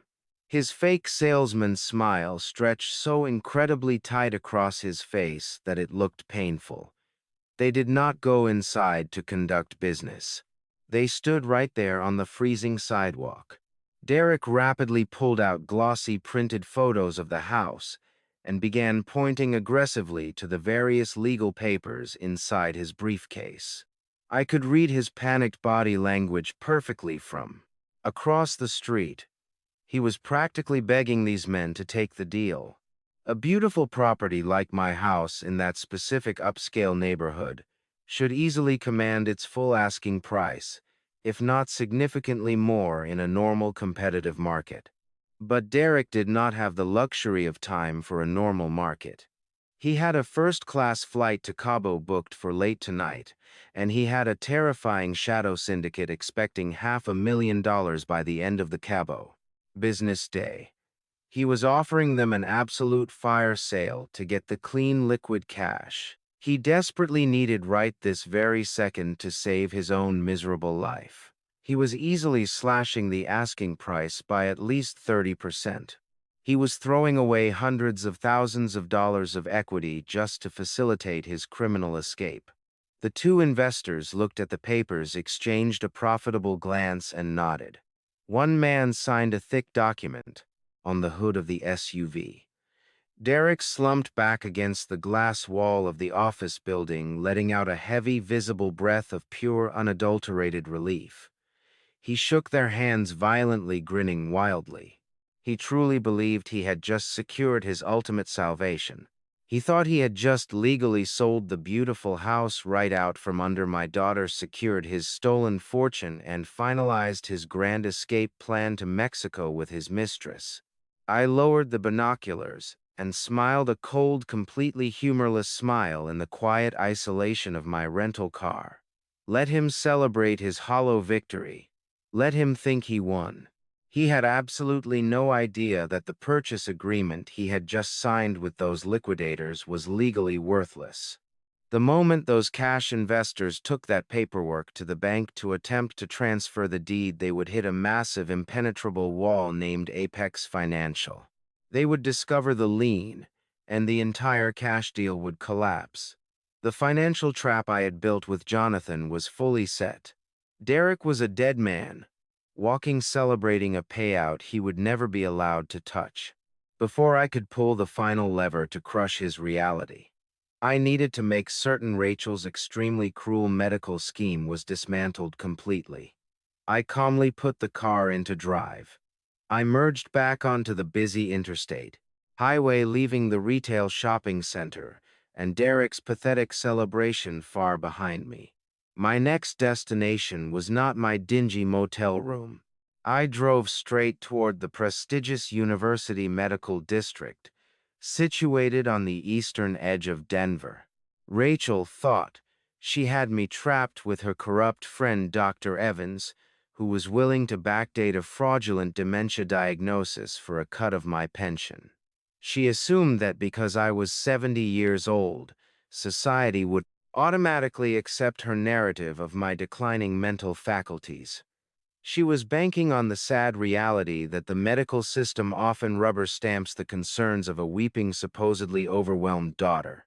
But I knew exactly how to dismantle a fraudulent medical claim before it ever saw the inside of a courtroom. You do not fight a corrupt doctor with angry denials. You fight a corrupt doctor with an overwhelmingly superior, completely indisputable second opinion from the highest possible authority. I pulled the gray rental car into the secure parking garage of the Colorado Institute of Cognitive Neurology. It was the premier independent psychiatric board in the entire state, specializing in complex competency evaluations for high net worth individuals, corporate executives, and contested estates. Their reputation was absolutely pristine, and their findings were considered the gold standard in any legal proceeding. I had called Jonathan Pierce from the car during my drive, and he had used his considerable influence to bypass the usual 3-month waiting list, securing me an emergency evaluation appointment for this very afternoon. I walked through the sliding glass doors into the immaculate, brightly lit reception area. I gave my name to the receptionist, and within minutes, I was escorted into a quiet, sterile examination room by Dr. Eris Thorne, the chief of neurocognitive psychiatry. He was a sharp, serious man with piercing gray eyes who did not suffer fools or tolerate manipulation. I sat down in the leather chair opposite his desk and looked him dead in the eye. I told him exactly why I was there. I explained that my daughter and her husband were attempting to falsely declare me incompetent to seize my financial assets and force me into a state-run facility. I handed him the blank piece of paper that Rachel believed still held my signature on the medical power of attorney. The disappearing ink had worked flawlessly. The page was entirely clean. Doc Thorne examined the blank page, listened to my calm, measured explanation, and nodded slowly. He told me that if I wanted a legally bulletproof certificate of perfect mental health, I would have to undergo their most rigorous, exhaustive, 6-hour testing protocol. I smiled and rolled up my sleeves. "Bring it on," I said. For the next 6 hours, I was subjected to a grueling battery of psychological, cognitive, and neurological examinations. They tested my short-term memory, my long-term recall, my spatial awareness, and my executive functioning. I was asked to solve complex logic puzzles, perform rapid mathematical calculations without a pen or paper, and analyze intricate visual patterns. Dr. Thorne and his team threw every standard diagnostic tool at me. And then they moved on to the advanced assessments designed to catch even the most subtle signs of cognitive decline. I did not just pass their tests. I completely destroyed them. My mind had been finely tuned by decades of forensic auditing, hunting down invisible discrepancies in massive corporate ledgers. The puzzles they placed in front of me felt like simple child play compared to untangling the offshore financial webs I used to dismantle for a living. I recalled lists of random words, backwards identified obscure historical dates, and demonstrated a flawless, comprehensive understanding of my current legal and financial standing. As the hours ticked by, the clinical detachment on Dr. Thorne's face slowly transformed into genuine professional admiration. He eventually put down his clipboard and leaned back in his chair, a rare impressed smile breaking through serious demeanor.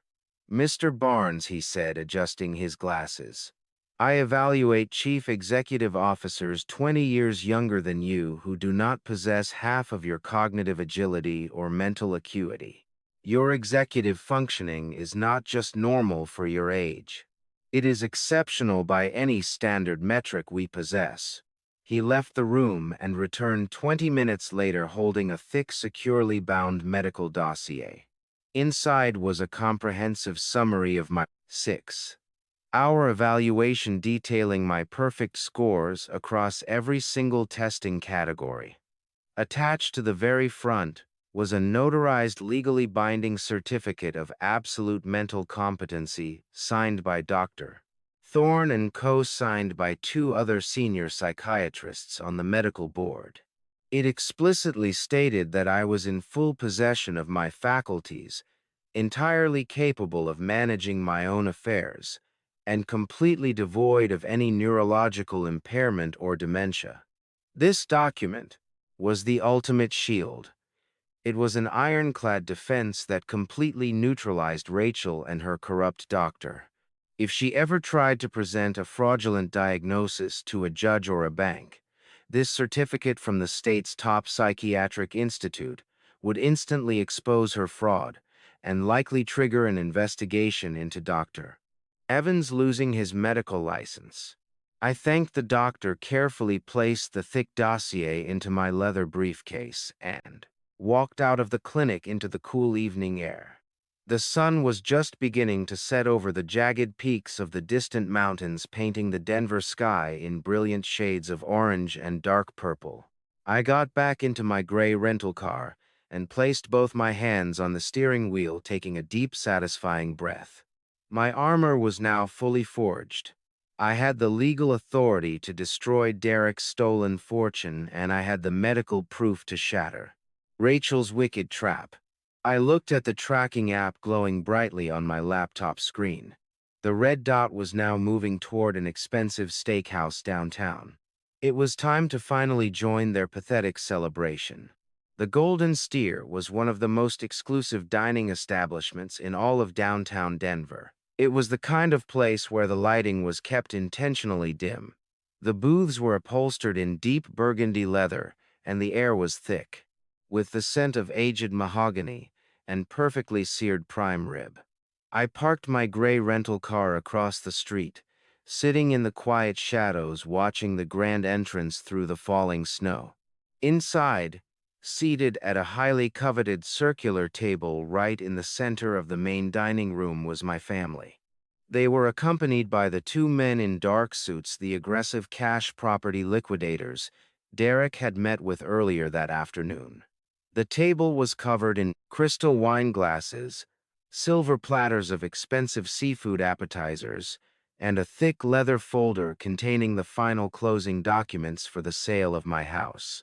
From the outside, it looked like a standard joyous celebration of a successful and highly lucrative real estate transaction. But through the lenses of my binoculars, I could see the deeply fractured reality of the situation playing out in real time. Rachel sat next to her husband, radiating a toxic, completely unwarranted level of smugness. She had worn her favorite designer dress for the occasion, her hair perfectly styled, a diamond necklace resting against her collarbone. She was laughing loudly, tossing her head back and holding her wine glass by the stem as she conversed with the 2 menacing buyers. She looked like a woman who firmly believed she had just conquered the entire world. In her twisted mind, she was the ultimate victor. She had successfully bullied her elderly father out of his $1 million home without a fight. She had tricked him into signing away his medical rights and his financial autonomy earlier that afternoon. She believed that the sale happening at this very table was going to wipe away all of their suburban debts and secure her a life of absolute luxury and comfort. She was so blinded by her own arrogance and greed that she completely failed to notice the sheer, terrifying panic radiating from the man sitting directly next to her. Derek was a complete and utter wreck. He was wearing the same wrinkled suit from the parking lot, and his complexion was a sickly pale shade of gray. While Rachel casually sipped her expensive Cabernet, Derek was violently gripping his glass of water, his knuckles completely white. He was sweating profusely, tiny beads of moisture collecting on his forehead despite the cool climate, controlled temperature of the restaurant. Every few seconds his eyes darted frantically to his heavy gold wristwatch and then down to the screen of his cell phone resting on the white linen tablecloth. He was not celebrating. He was counting down the seconds to his own potential execution. The Shadow Syndicate had given him a strict deadline of the end of the business day to repay the $500,000 loan. It was now well past 6:00 the evening. He was technically in default, and he knew that men who break legs for a living do not accept apologies or request extensions. He needed this cash sale to close right now, this very second, so he could initiate an emergency wire transfer before his first-class flight to Cabo boarded later tonight. The two property liquidators were not there to enjoy a leisurely dinner. They were hungry sharks who smelled blood in the water. They knew Derek was incredibly desperate, which was exactly why they had demanded a 30% discount on the property. The older of the two men, a burly figure with a thick neck and a cold stare, reached into his briefcase and pulled out a stack of legally binding contracts. He placed them directly in the center of the table, pushing aside a silver platter of oysters to make room. He tapped his thick finger against the signature line at the bottom of the top page. Derek practically lunged forward, his eyes wide and manic. He reached into his suit jacket, his hand trembling so violently that he nearly dropped his pen. He needed Rachel to sign the documents, as she was the sole legal owner of the property on paper. He quickly pulled the stack of contracts toward her, pointing aggressively to the bottom of the page, his voice tight and strained as he urged her to finalize the deal so they could request the immediate transfer of funds to their bank account. Rachel smiled warmly at her husband, completely misinterpreting his frantic, terrified energy as excitement for their shared financial future. She gracefully set her wine glass down on the crisp white tablecloth and picked up the heavy metal pen he offered her. She smoothed down this paper, leaning forward to sign away the very last piece of security and dignity I had ever given her. She did not hesitate. She did not express a single ounce of remorse or guilt for the father, what she had banished to a freezing, miserable motel room, just to make this exact moment possible. Derek watched the tip of her pen touch the paper, his jaw clenched so tightly it looked like his teeth might shatter. He was seconds away from legally securing the funds he needed to abandon her, pay off the violent syndicate, and run into the arms of his waiting mistress. He thought he had navigated the storm perfectly. He thought his master plan was executed. He thought he was completely safe.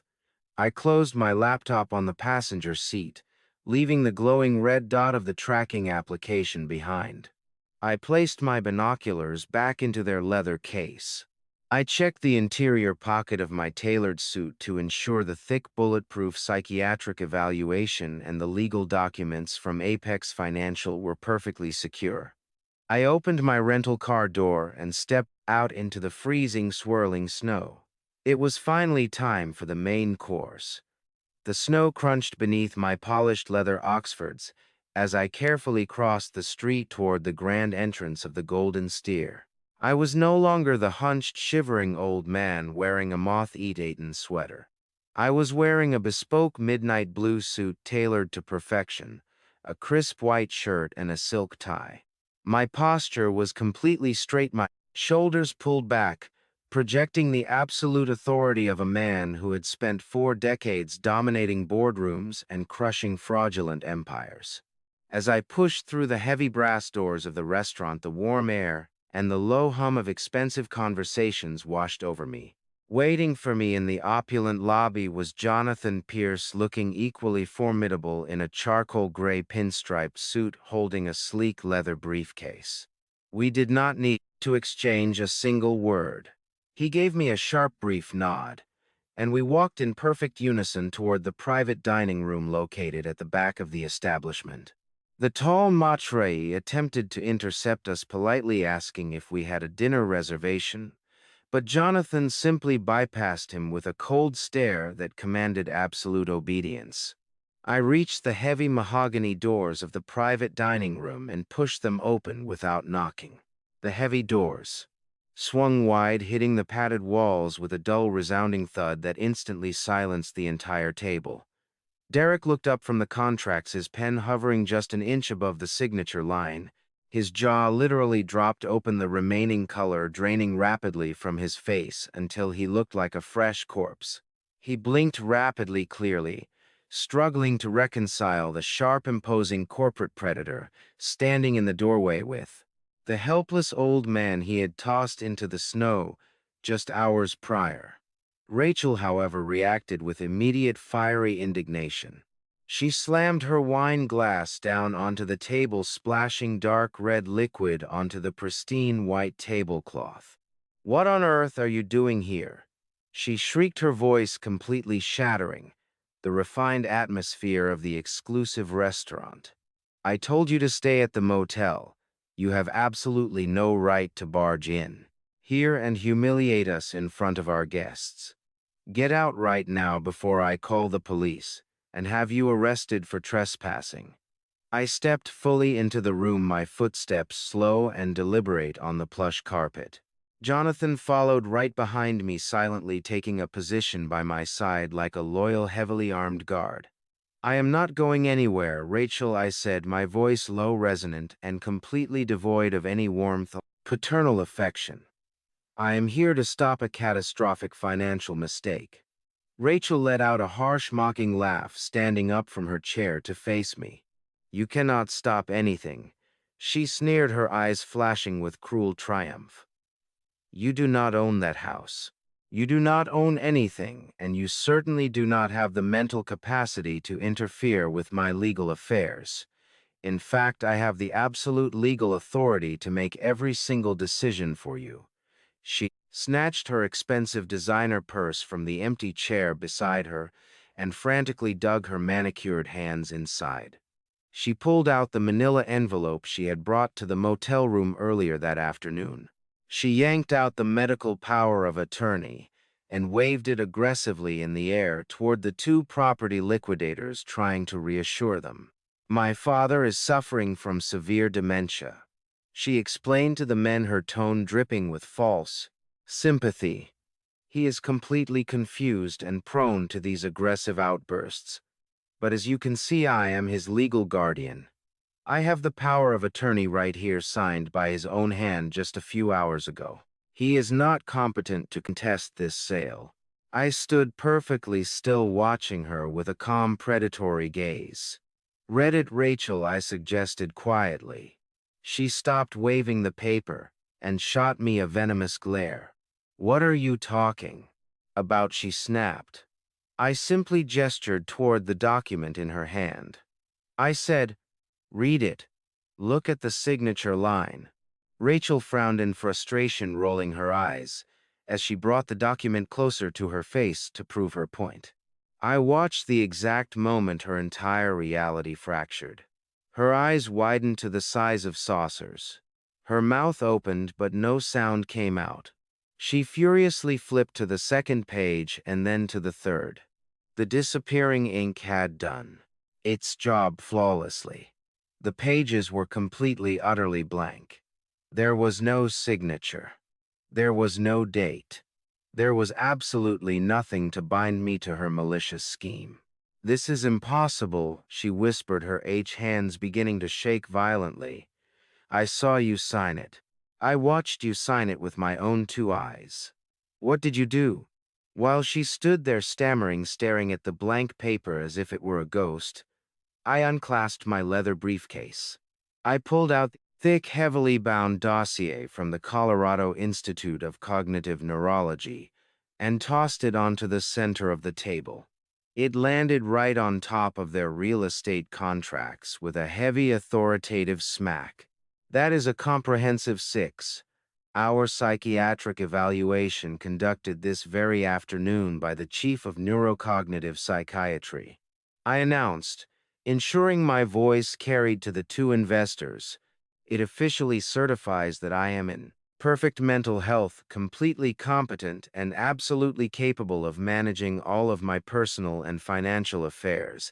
Any claim to the contrary by my daughter or her fraudulent medical contacts is a direct act of perjury and attempted financial exploitation of a senior citizen. The two property liquidators were not fools.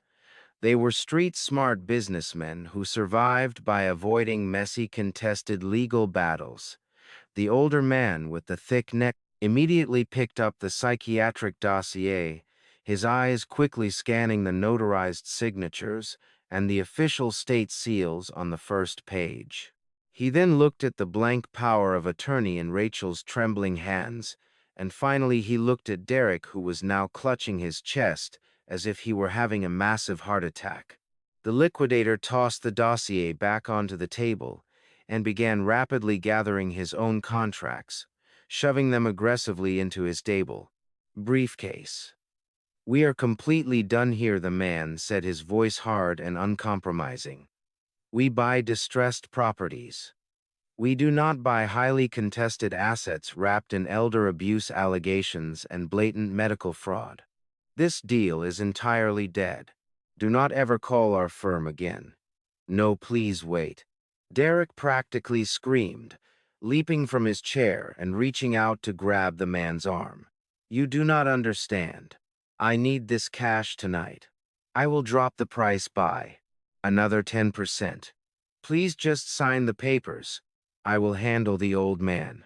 I promise you the title is completely clear." The liquidator violently shoved Derek's hand away, giving him a look of absolute disgust. "The title is a toxic nightmare, and you are a liability," he growled. The two men turned their backs on the desperate pleading real estate agent and marched straight out of the private dining room, the heavy mahogany doors swinging shut. Behind them, Derek collapsed back into his chair, his head falling into his hands as a pathetic high-pitched whimper escaped his throat. His immediate cash lifeline was entirely gone. The dangerous Shadow Syndicate deadline was closing in incredibly fast, and he had absolutely nothing left to offer them to save his skin. He was completely and utterly trapped, with no way out. The silence in the room was absolute, broken only by the sound of Derek taking short, ragged breaths. He slowly lifted his head from his hands. The terrified whimpering stopped, replaced by a sudden volatile surge of pure adrenaline and defensive rage. He looked at me, his eyes bloodshot and wild like a cornered animal realizing it had just been completely outsmarted by its prey. He pushed his chair back so violently that it toppled over, crashing against the burgundy-patterned carpet with a heavy thud. "You crazy old fool," Derek screamed, spit flying from his lips as he pointed a shaking finger directly at my chest. "Look what you just did. You just destroyed everything. That was the only way out. That was the only way to save the house and fix this entire mess." He took a threatening step toward me, his fists clenched tightly at his sides. I did not flinch. I did not move a single muscle. I just stood there watching him unravel, feeling nothing but a profound sense of cold, calculated justice. I had waited for this exact moment since I first opened that black duffel bag in the freezing snow. "Get out of here," he bellowed, his voice echoing off the padded walls of the private dining room. "Get out before I throw you out myself. You have ruined my life. I am going to call security, and then I am going to call the police. You are a trespasser, Harrison. You have no right to be here, and you have absolutely no right to interfere with my private property and my business." Before Derek could take another aggressive step toward me, Jonathan Pierce stepped smoothly into the narrow space between us. Jonathan did not raise his voice. He did not posture aggressively. He simply radiated the quiet, absolute authority of a man who held the power to destroy entire corporate structures with a single stroke of a pen.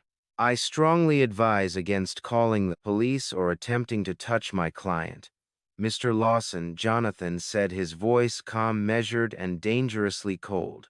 If you lay a single finger on Mr. Barnes, tonight I will personally ensure you spend the rest of your miserable life dealing with aggravated assault charges on top of your impending federal financial indictments. Derek stopped dead in his tracks.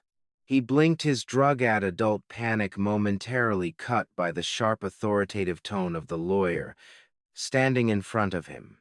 "Who the hell are you?" Derek demanded, though his voice had lost a significant amount of its previous volume. "Are you his attorney? What is this? You think you can just barge in here and threaten me?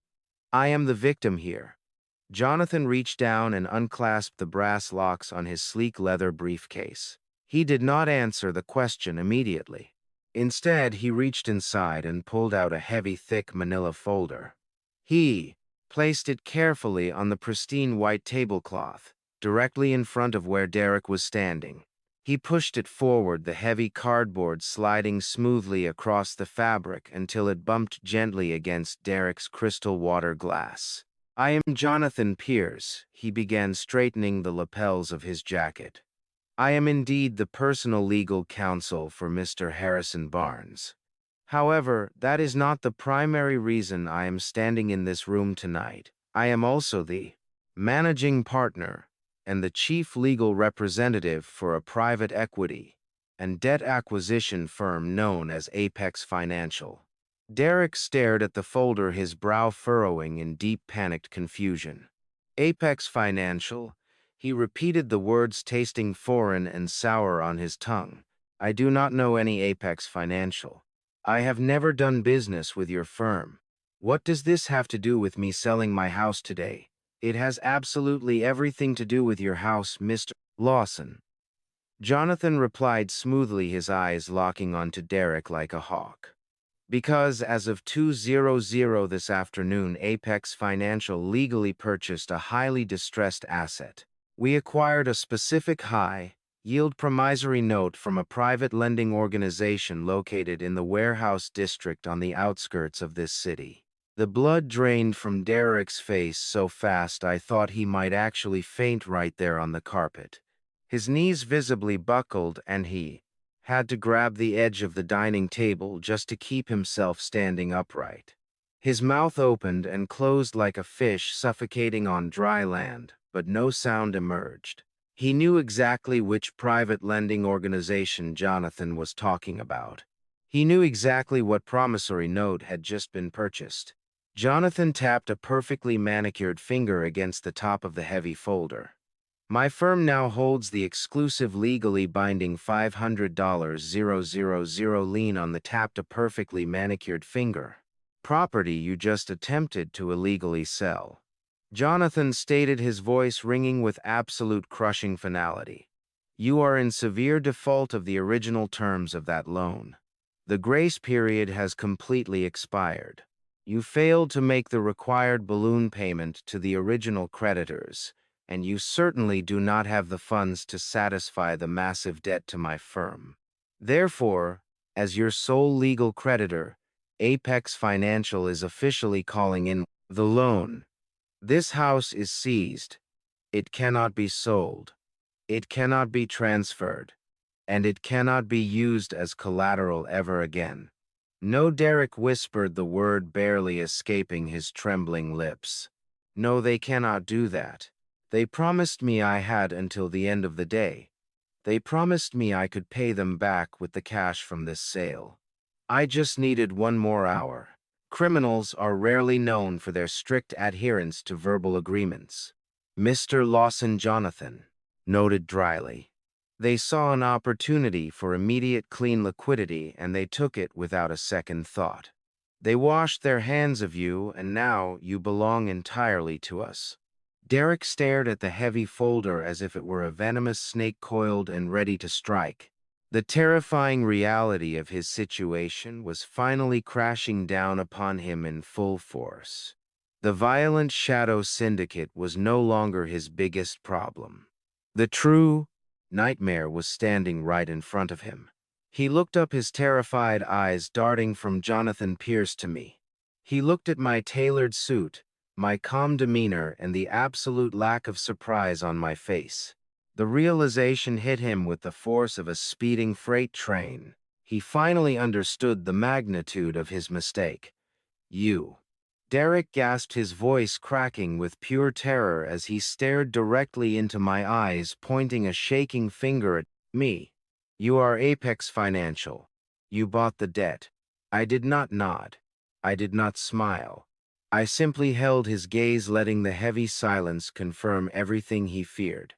Derek let out a hollow, agonizing gasp, staggering backward until his shoulders hit the wall. He had tried to steal my future, and in response I had legally purchased his entire life. His secret illegal debt was now completely exposed in the brightly lit room. The house he had tried to sell, out from under my daughter, was firmly in my complete control. He had absolutely nothing left. Wait. Matchell interrupted, her voice trembling as she looked back and forth between her devastated husband and the manila folder on the table. What debt? What private lending organization? Derek, what are they talking about? We do not owe anyone $500,000. We only have the standard mortgage on the house. What is going on right now? Rachel had been sitting in stunned silence since the liquidators left the room, completely incapable of processing the rapid, devastating turn of events. She had watched her perfect plan disintegrate into thin air. And now she was hearing terrifying terms like distressed assets and shadow syndicates being associated with her supposedly successful husband. Derek could not even look at her. He pressed his back against the padded wall of the restaurant, sliding down slowly, until he was crouched on the floor, burying his face deep in his hands. He was completely broken. But I was not finished yet. The financial trap had sprung perfectly, but the most devastating truth was still waiting to be revealed. I stepped closer to the table, ready to deliver the final crushing blow. I turned my attention away from the sniveling man on the floor and focused entirely on my daughter. Rachel was staring at me, her eyes wide, with a mixture of confusion and mounting dread. She still believed she was the smartest person in the room, holding on to the dying embers of her fabricated reality. I reached into the breast pocket of my tailored suit jacket. My fingers brushed against the cold metal of the encrypted flash drive and the smooth paper of the bright pink sticky note. I pulled them both out and tossed them casually onto the table. They landed right in the center of her pristine white porcelain dinner plate. Rachel looked down at the items, her brow furrowing. "What is this?" she asked, her voice wavering as she reached out to pick up the small piece of neon paper. "He did not kick me out of the house for you, Rachel," I said, my voice cutting through the heavy air like a sharpened blade. "He did not throw me into the freezing snow because my presence was stressing you out or ruining the aesthetic of your beautiful home. He kicked me out so he could steal $650 0 inches escrow money from his own real estate clients. He forged your signature on a fraudulent loan document to borrow $500,000 from a violent shadow syndicate using your only asset as collateral. He planned to sell the house today at a massive discount, leave you completely alone to face the police and the debt collectors, and run away to Cabo San Lucas tonight. And he was not planning to go alone." Rachel froze. The color rapidly drained from her face as my words washed over her. Her hands trembled as she held the bright pink sticky note up to the dim restaurant lighting. I watched her eyes dart back and forth across the elegant blue handwriting. I watched her read the words that had shattered my heart just hours ago. "Get the house money from the old man. Dump your wife, and I will see you in Cabo." Signed, Vanessa. The silence that followed was heavy and suffocating.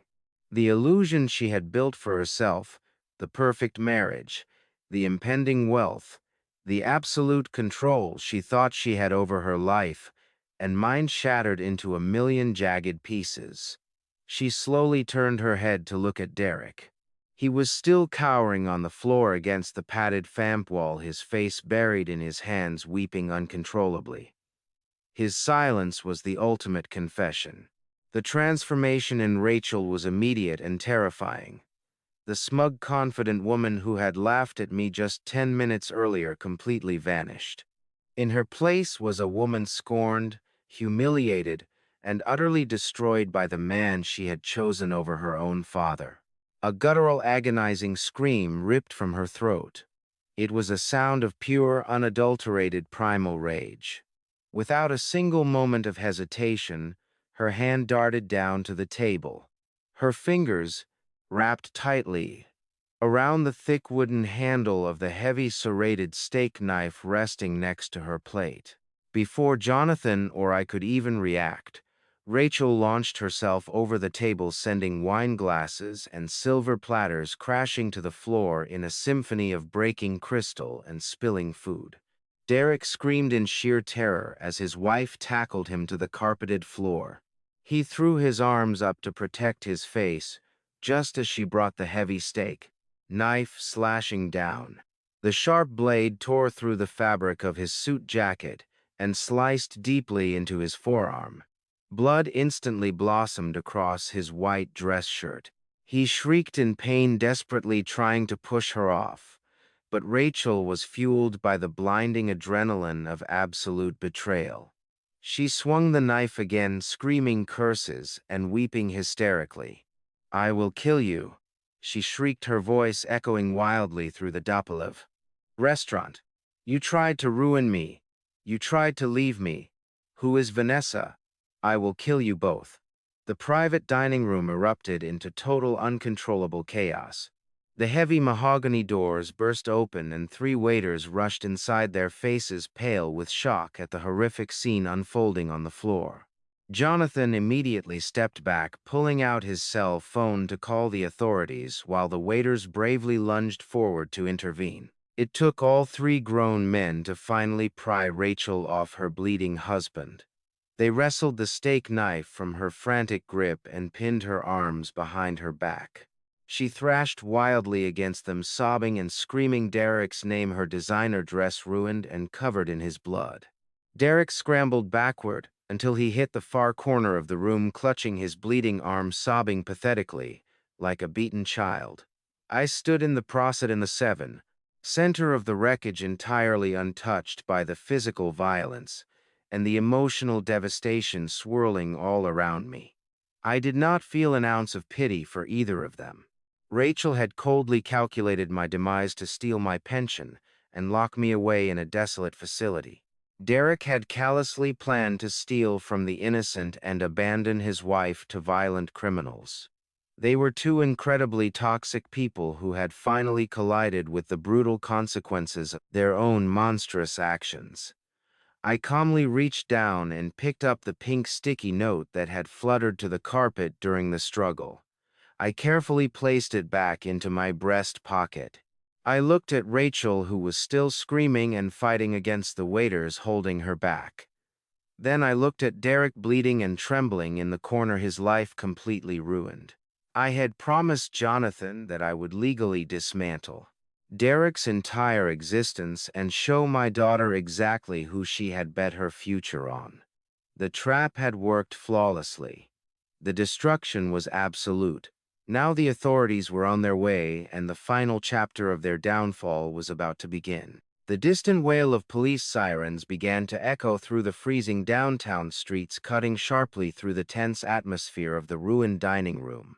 The sound grew louder with every passing second, an approaching storm of justice that I had personally summoned over an hour ago.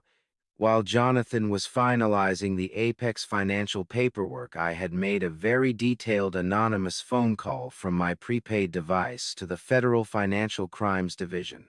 I provided them with the exact routing numbers, the name of the fraudulent shell corporation, and the physical location of the man who had systematically embezzled $650,000 from innocent homebuyers.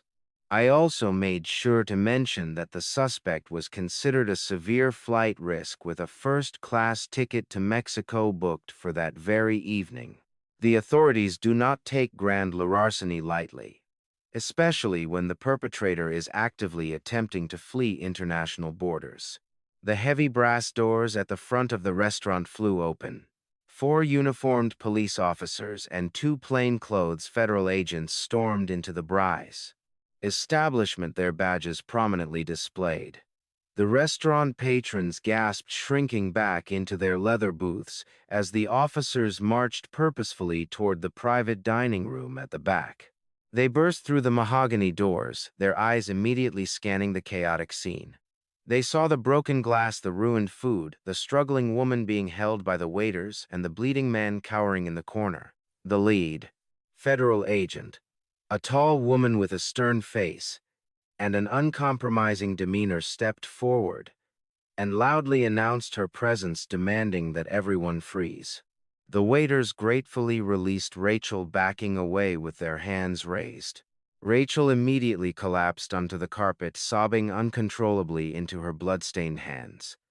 The federal agent did not pay any attention to the domestic dispute, her eyes locked directly onto Derek. "Are you Derek Lawson?" she asked, her voice echoing with absolute authority. Derek could only nod, his entire body shaking violently as he clutched his bleeding forearm. He looked incredibly small, a pathetic shell of the arrogant real estate agent who had kicked me out of my home just hours earlier. The agent pulled a pair of heavy steel handcuffs from her belt and signaled for 2 uniformed officers to secure the suspect.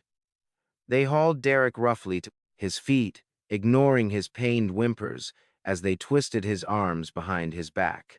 The sharp click of the handcuffs locking into place was the most satisfying sound I had heard all day. "Derek Lawson, you are under arrest for grand larceny, wire fraud, and the embezzlement of escrow funds," the agent stated clearly, reciting his Miranda rights as the officers patted him down. Derek gasped, his eyes wide with a fresh wave of absolute terror. He looked frantically around the room, his gaze finally landing on me. He realized in that exact moment that the police were not here because of the knife attack. They were here because of the money. They knew everything. His entire criminal enterprise had been completely exposed, and he was going straight to federal prison. He struggled weakly against the grip of the officers, his bleeding arms staining their dark uniforms. He looked at me, tears streaming down his face, his expression contorted in pure desperate agony. Wait, choked out his voice, a pathetic rasping whisper. "Please wait. You have to tell me. I need to know. Who is behind it? Who is the head of Apex Financial? How did they find out about the syndicate?" I slowly walked across the carpeted floor, stepping carefully over the broken wine glasses and the spilled food. I stopped just a few inches away from where the officers were holding him. I looked deep into his terrified, bloodshot eyes. He was begging for an answer, desperate to understand the invisible force that had so completely annihilated his life. I leaned in close, bringing my face right next to his ear, ensuring that my voice was meant for him and him alone. "Thank you for the trash bag," I whispered. I stepped back and watched the exact second his brain processed those 6 simple words. His eyes widened to an impossible degree. His jaw dropped, and a low guttural moan escaped his throat. The realization hit him with the devastating force of an atomic bomb. Apex Financial was not some faceless corporate entity. It was the frail elderly father-in-law he had abused, belittled, and thrown out into the snow. The trash bag he had carelessly instructed his wife to throw at me contained his entire stolen fortune and the blueprint to his destruction. By treating me like garbage, he had handed me the exact weapons I needed to buy his debt, seize his property, and orchestrate his ultimate downfall. A fresh wave of sobbing overtook him. He collapsed forward, his knees buckling under the crushing weight of his stupidity. The officers had to drag him out of the room. He wept loudly, a broken, defeated man being hauled away to face decades behind bars. Rachel remained on the floor, staring blankly at the wall while completely paralyzed by the horrific reality of the monster she had married and the father she had betrayed. Jonathan stood by the door, closing his leather briefcase with a quiet, satisfying click. He gave me a respectful nod, acknowledging the perfection of the trap we had set.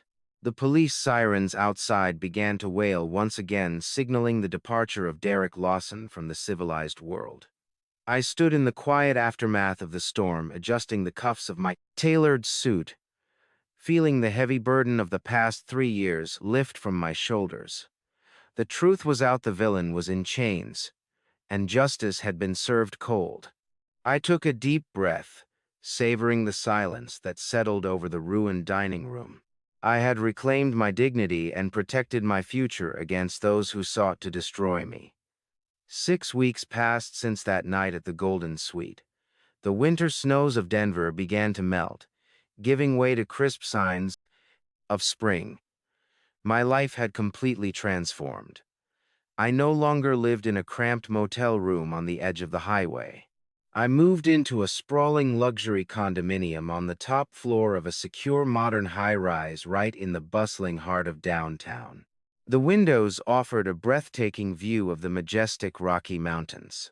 I was finally enjoying the peaceful retirement that my late wife Diane had always envisioned for me. The world I left behind, however, was in absolute ruins. Derek was currently sitting in a federal detention center, denied bail due to his status as a severe flight risk. The federal prosecutors meticulously uncovered every single one of his shell companies and fraudulent wire transfers. He was facing a multitude of charges from grand larceny to wire fraud, carrying a combined maximum sentence of over 30 years in federal prison. His stolen funds had been completely seized, leaving him entirely at the mercy of an overworked public defender. Rachel did not fare much better when Apex Financial formally foreclosed on the million-dollar property she was legally evicted. She had no savings, no assets, and no professional income to fall back on. To make matters substantially worse, the innocent home buyers that Derek had defrauded filed massive civil lawsuits against her, arguing she was a willing beneficiary of his criminal enterprise.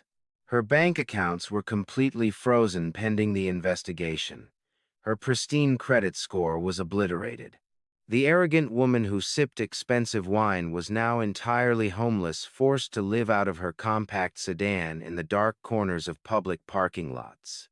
I knew all of this because my lawyer kept me thoroughly updated on the legal proceedings. But I had not actually seen my daughter since the night she attacked her husband. That streak ended on a brisk Tuesday morning. I walked out of the gleaming glass lobby of my building, intending to take a quiet stroll to my favorite local coffee shop. As I stepped onto the pristine sidewalk, a figure emerged from the shadows near the parking garage entrance. It was Rachel. The transformation was shocking. Her hair was tangled and unwashed. Her clothes were heavily wrinkled and stained.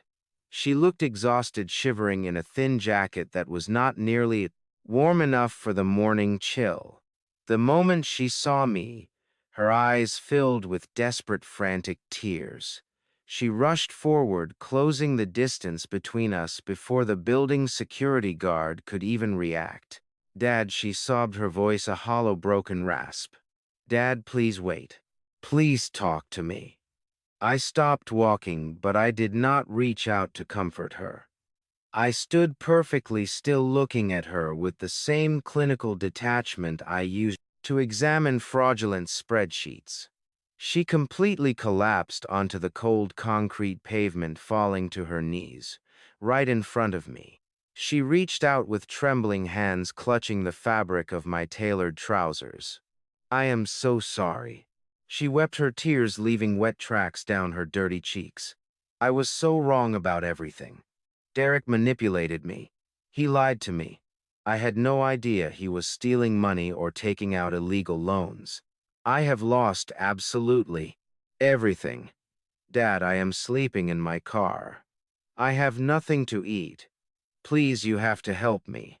You are my father. You are my only family left. Please give me a second chance. I will do anything. I will take care of you. Just please do not leave me like this. I looked down at the weeping woman kneeling at my feet. A few years ago, the sight of my daughter crying would have shattered my heart into a million pieces. I would have moved heaven and earth to fix her problems. But the man who loved her died the exact moment she threw a black duffel bag at his chest and told him to walk out into a freezing blizzard. I gently but firmly pulled my leg back, forcing her to release her desperate grip on my trousers. I looked down at her with absolute cold clarity. You did not care about family when you tried to lock me in an asylum to steal my pension, I said, my voice steady and completely devoid of emotion. You did not care about family when you threw me out of the house I bought for you.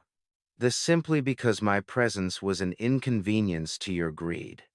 You made your choice, Rachel. You threw me out like trash. Now you can enjoy your own garbage. I turned my back on her and walked away.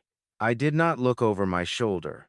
I ignored the agonizing screams and the desperate pleasing down the sidewalk behind me. I chose my own dignity, peace, and my self-respect over the toxic, poisonous bonds of blood. Later that evening, I stood on the expansive balcony of my condominium, the city lights of Denver glittering brightly below me. I held a heavy crystal glass filled with expensive aged bourbon.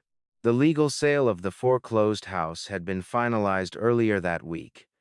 After Jonathan took his fees, a massive sum remained. I did not keep a single penny.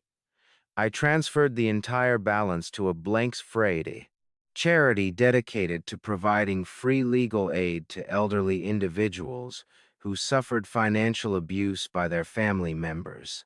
I took a slow sip of the warm bourbon. Society conditions us to believe family is everything. But blood is not a binding contract for abuse. Respect is earned, not owed. I learned you are never too old to fight back and build a sanctuary out of betrayal. Thank you for listening. If it helped you find courage, subscribe and comment where you are watching from. Stay strong, protect your heart, and I will see you next time with love and respect.